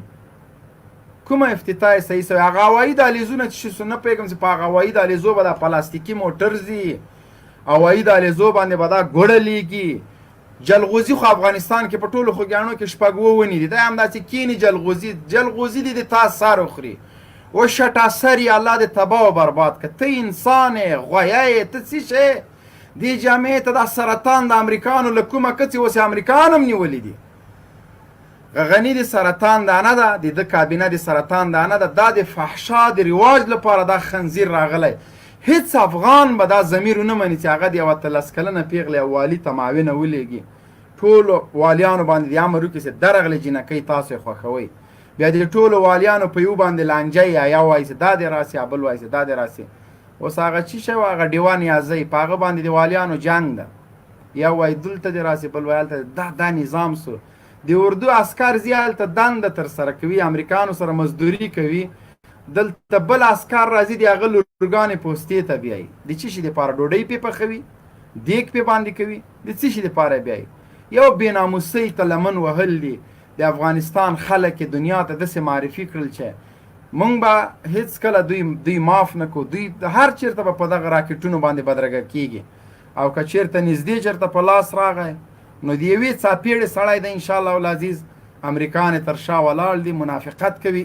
امریکان به وځي له افغانستان نه، خو په داسې حالت کې به وځي چې اشرف غني به د ولس ته ښه ذلیله کوي، ځکه چې اشرف غني دروغ ویلی دې ملت ته. امریکانو ته دروغ ویلي چې زه به دا وکم، زه به هغه وکم، او زه به دا وکم، او به چارچوب خو د ده په یاد ده، اوس چارچوب هم نه وایي. دا بادګینه 95% چې د یو چا کلمه په سرطان اخته هغه انسان سو.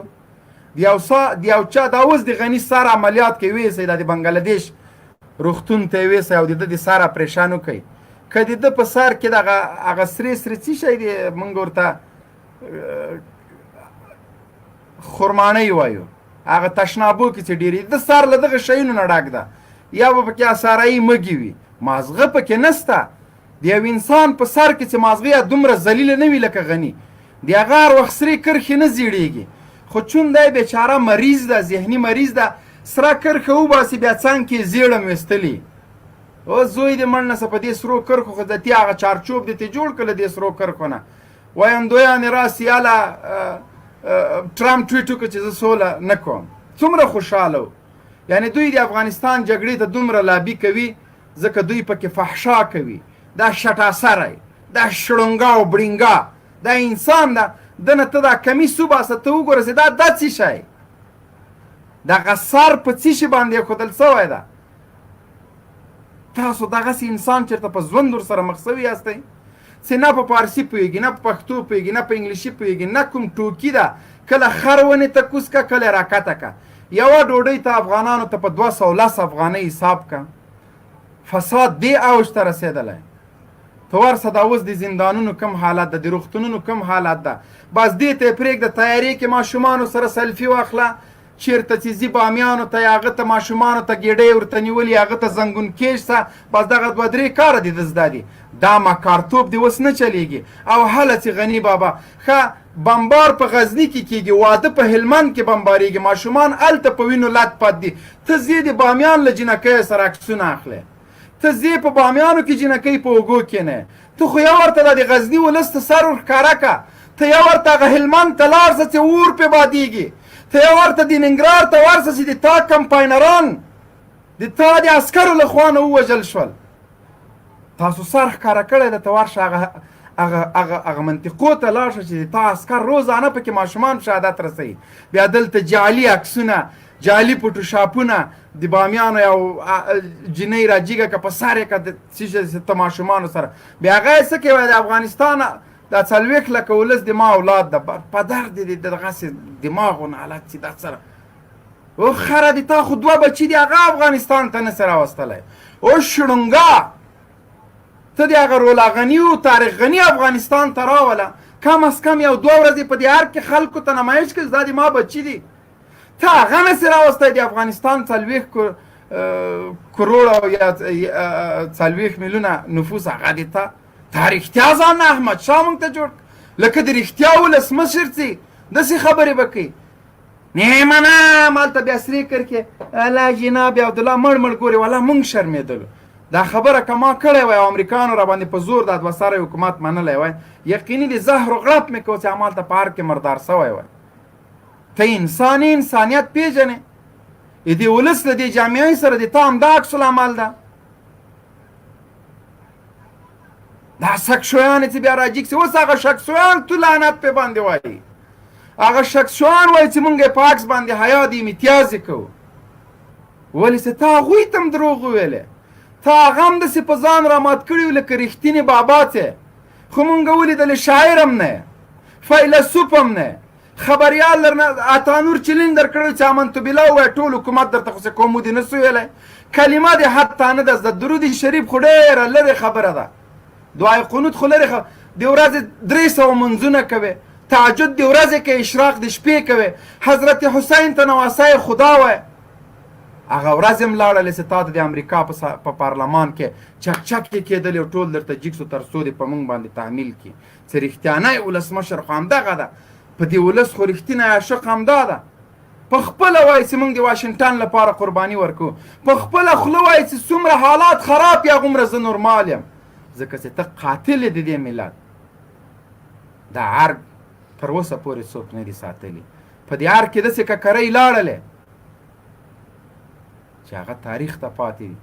انشاءالله العزیز د افغانستان ولس د اریانا چوک د دې خیاطان لپاره لبیک او انتظار ده. کوم خیانتونه چې تا وکړه شړونګا، تا امریکایي عسکرو ته خلاص مټ ورکړه چې څه رقم جنایتونه کوئ ویې کوئ. تا هغه زندانیان چې د افغانستان د استقلال لپاره امریکایانو سره غیږ په غیږ جنګېدل، هغه د ټولو اختریزو پیغامونو او ترحم نه دې لرې کړل. چرسیان او پوډریان به دې خوسې کوه، خو لیکن مجاهد ته د عفو فرمان کې تخفیف نه و. مونږ درته نه وویلې چې دا زندانونه به ماتیږي، دا زولنې به ماتیږي. د مونږ اتلان غازیان په ناست په پنجرو کې دا به فاتحین لکه زمري له زندانو راوځي. ودې لیدل چې راووتل هغه خلک چې تا په زندان کې کاله کول، تا په زندان کې زجر او تکلیف ورکوه، ودې لیدل چې هغه الحمدلله سرې سترګې له زندان نه ووته. او د دې ملت مینه او محبت ګورئ. پاتې زندانیان به هم همداسې اتلان او غښتلي له زندانونو نه راوځي. دا د افغانستان ولس دې په دې باندې مطمئنه اوسي چې تاسو په سرنوشت به معامله نه کیږي. په زندان کې پاتې بندیانو ته وایم چې څوک په دې لیست کې نه دي، ناامیده کیږئ مه. د تاسو داسې مشران نه دي چې په تاسو معامله وکړي. او نه د افغانستان ملت دومره احسان فراموشه د طالب جانه په زندان کې ناسته سیره چې ستا تکلیفونه او زولنې به هېرې کړي. تاسو زموږ زمریان یاستئ، تاسو په زندانو کې نه زموږ اتلان یاستئ، تاسو هغه خلک یاستئ چې د افغانستان د ازادۍ لپاره تاسو ته کړې او زولنې اچول سوي دي. او یوه خبره دا درته وکړم چې دا کړې او زولنې هر چاته لویږي نه. تاسو د الله لخوا خوښ کړي خلک وئ، د الله په دین مو غیرت کړی، زولنې یوسف علیه السلام ته اچول سوي دي. نن چې تاسو په زندانو کې کوم تکلیفونه تیروئ، دا مو په مونږ احسان ده، په ولس مو احسان ده. د دې احسان مونږ پوره وړي او تاسو د دې عصر اتلان یاستئ. په زندان کې ناستو اسیرو بندیانو د ټولې نړۍ مسلمانان سترګو تاسو ته دي. تاسو ناامیده نه شئ، دا فکر ونه کوئ چې مشران تاسو هیر کړي یاستئ. کله و حاشا دا کېدلی نشي چې یو زمری د وحشیانو له لاسه په پنجرو په زولنو کې ناست اسیران دي د موږ مشران هیر کړي. هېڅکله نه. عن قریب به انشاءالله تاسو فاتحین له زندان نه راوځئ او په همدغه زندانو کې به هغه خلک پراته چې د افغانستان په سرنوشت لوبې کړي دي. افغانستان یې خرڅ کړی دی، دې ملت خلک یې په شهادت رسولي، د امریکانو مزدوري یې کړې. تاسو د دې وطن د ازادۍ په خاطر زندان ته اچول سوي یاستئ. زموږ نسل به په تاسو باندې افتخار کوي انشاءالله العزیز. دا تاسو وئ چې موږ آزاد ګرځو، دا تاسو یې چې تاسو زولنې تېروئ، د موږ خویندې مستورې په کورو کې ناستې دي، د موږ عزتونه چې خوندي دي، دا تاسو تکلیفونه وو. په زندان په زولنو کې ناستو اسیرو بندیانو چې ناامیده نه شئ. د تاسو لپاره د افغانستان اسلامي امارت زعیم مشران هر رقم کوششونه کوي تر څو نه دا چې تنها تاسو له زندان آزاد کړي، مونږ له غلامۍ نه آزاد کړي، د افغانستان ملت له اشغال نه آزاد کړي. لګیا د اوس هم له امریکانو سره ښکر په ښکر چاڼه په چاڼه دي. هېڅ رقم مادیاتو ته یې غاړه کېنښودله. ته ویاړ وکړه چې الحمدلله داسې مشران لرې. تا ولیدل ځینې خلکو په زندان کې خپل اسیران پرېښود، خپله قصرونو ته ځانونه ورسول. زمنو یې کمیس او پرتوګ هم وویسته او په اروپایي ملکو کې په نیکرو کې ګرځېده. لیکن د تا مشران به تا سره خیانت نه کوي. په دې مطمئنه اوسېږه، ډاډ او اطمینان در کومه او دومره په زړورتیا درته وایم چې انشاءالله العزیز تر هغو پورې به موږ په آرام کښېنو چې تر څو مو د تاسو غم نه وي کړی. او نه دا چې تنها تاسو نه، ټول افغان ملت به له دې وحشتونو او ظلمونو نور خلاصېږي. تاسو د موږ معزز، با جرأته، با اخلاصه، ویاړلي مجاهدین په زندانو کې ناز زمري یاستئ. د ټولې نړۍ مسلمانان تاسو ته سترګې په لار دي. تاسو وایئ چې د امریکا امپراتوري م نسکوره کړه، تاسو وایئ چې نړۍ مو د امریکا له دبدبې او له وحشت نه خلاص کړه، تاسو وایئ چې د امریکایانو خر مو ور مات کړل. د استاد یاسر خبره، تاسو زندانونه نه مدرسې جوړې کړلې، زندانونه مات شول او هغه خلک چې د زندان له ویرې نه هر رقم کړې او ناکړې په ځان منلې وي، هغوی به ډېر رسوا او ذلیله وي. استاد یاسر به ویل 100 وارې په 100 زنځیرونو تړلی ښه یم، نه دغسې ژوند لکه د کابل مزدوره اداره یې چې کوي. مونږ هم همدغه وایو.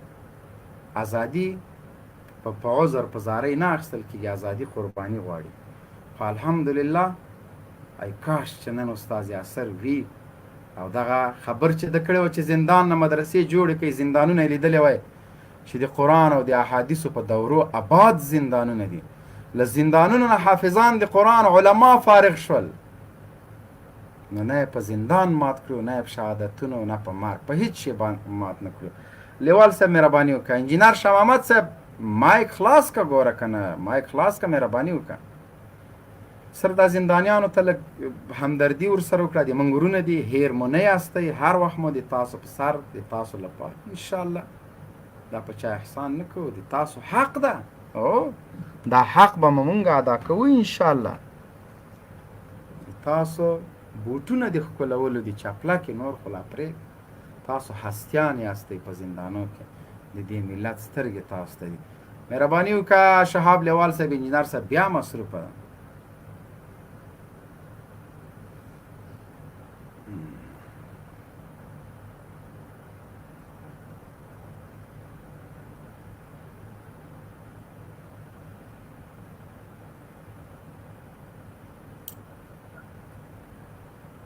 جنرال صاحب انجینر صاحب لږ بند ده. ښه بیخي صحیح ده. لوګر جان سلام علیکم. شهاب لیوالم رانه خطا سو. وعلیکم مبین صاحب ته او قاري صاحب ته ډېر ډېر سلامونه. مبین صاحب غږ مې شته ده سره؟ هو غږ دې شته. صاحب محترمه ډېر خوشحاله شوم چې تاسو ډېر واورئ. د غږېدل دوا ده. بخښنه غواړم چې مخرا کې دا شرونګا بابا بالکل یې د لوګر دا نو نه لوګر نه ده خو هیڅوک یې نه مني که ووایو چې د نورستان دغه خلک وایي دا بودنه باز نه ده دمو. که ورته ووایو چې د پکتیا د هغه خلک یې نه مني. که ورته ووایو چې د وردګو د هغه خلک یې نه مني. خلک پرې شرمېږي. نو دا امریکایي ده. دا د نیوجرسي ده. دا افغان نه ده. ټول افغانان پرې باندې شرمېږي. مبین صاحب محترم که دی د لوګر وای ده به لوګر نه بمبار کړي. که دی د لوګر وای دی به راغلی و خپل لوګر کې به ناست و. ده به په لوګر کې یو ځای معلوم وي. ده به په لوګر کې یو منطقه معلومه وه. مبین صاحب محترم به د لوګر بمبار کړي. د لوګر هره ولسوالي له غمو سره شریکه کړله. د خروار ولسوالي په بمبار باندې ټوله ټوک ټوک کړله. د څرخ ولسوالي چې هغه له لوګر سره مربوط لري دومره شهیدان لري دومره یتیمان لري چې څوک شمېرلی نه شي. خدای دې واري د لوګر وایي. د لوګر په دې ساحه چې ده دومره یتیمان دومره شهیدان چې تاسو ته خپله معلومات خدای یې واري د لوګر وایي په دې باندې په دې زړونه درته ولي خدای یې واري د لوګر وایي دی به د شهیدانو د یتیمانو په غم باندې راغلی و لوګر ته. دی به د دې په باندې نه راته چې شی به جوړوم زه به دا جوړوم زه به وایي دهلیزونه جوړوم هغه کار ته یو شی هم نه وي.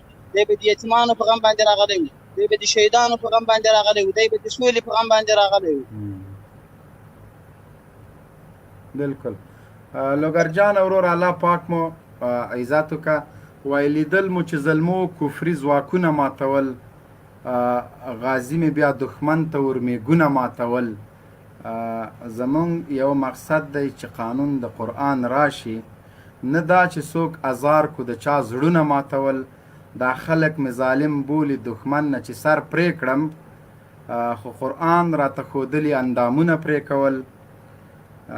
ډېر ښه دی رامعلوم دا ستا غاښونه ماتول. جاسوسه په دې خوله به جاسوسي چیرته ونه کړې. ډېر ښه دي رامعلوم دا ستا غاښونه ماتول. ملا صاحب راته وایه چې د خوب تعبیر مې څه دی. ملا صاحب راته وایه چې د خوب تعبیر مې څه دی.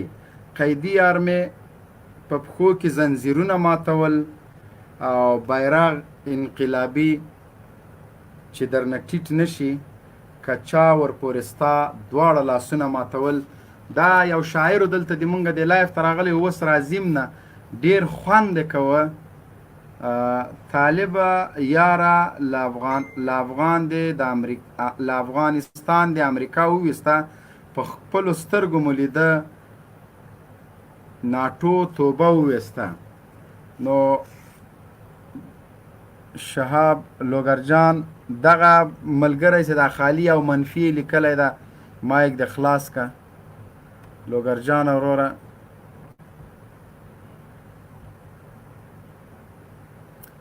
مایک د بانده وروره مهرباني وکړه. تا داسې نوم لیکلی ده نوم دې نشته خالي او منفي هغه دې السلام علیکم.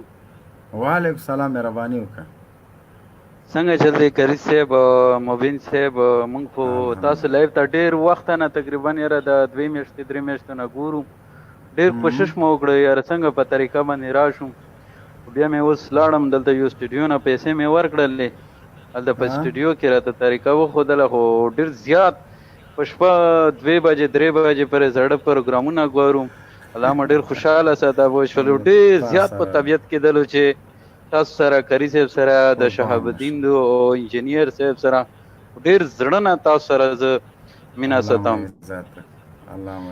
او کري صاحب اکثر زه تاسو دغه ډېر ګورم د خلک چې کوم دي ټاپک په باره کې خبرې کوي لکه د افغان کې طالبان په باره کې د نور مشران ملا عمر بیا ورپسې ملا منصور ملا محمد برادر دغو په باره کې زه اکثر ډېر ویډیوګانې ما ولیدلې ډېر زیات ویډیوګانې قسم دې ماته شرم ودرېږي اکثر زه وجاړم زم دا کومه فتنه د خلک کومې فتنې طرف ته روان دي د علما دومره بخوماتي شروع شوه هغو مجاهدینو زه نن په دنیا کې په اکتر کې زه دلته په دې وخت کې خپله په دوبۍ کې پاتې کېږم زه ټول پروګرامونه ګورم زه 80% 90% دا ګورم په هلته انګریزان سکون دي خلک ورته ولاړو لاسونه به دګېدل رپېدل نن زما افغان ورور نن زما پښتون ورور هغو خویندې په ویرې شولې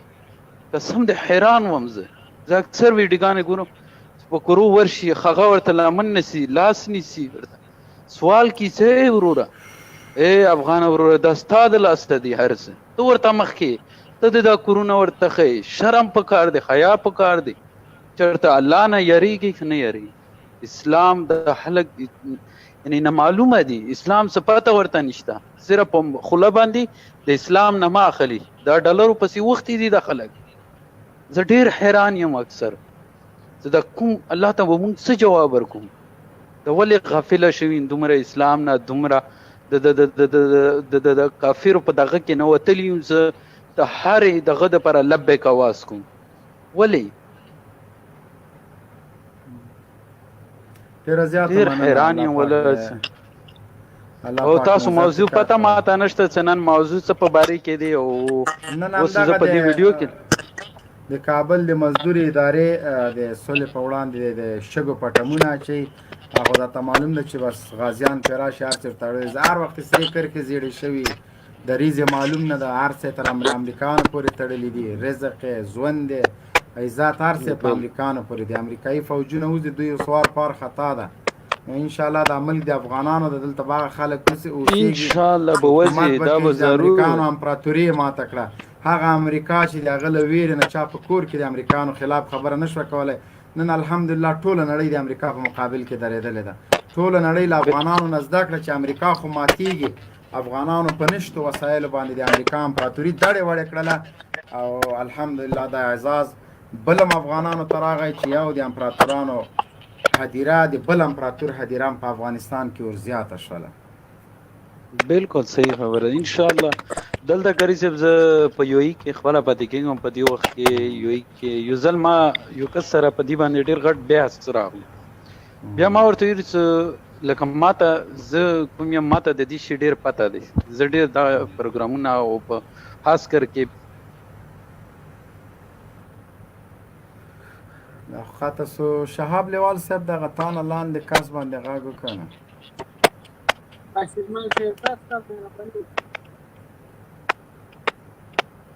شیرزاد صاحب اورې بخښنه غواړم یو منټ که وخت راکړئ که نه چاره کې یم سمدستي راځم بېرته دلته کورم ودان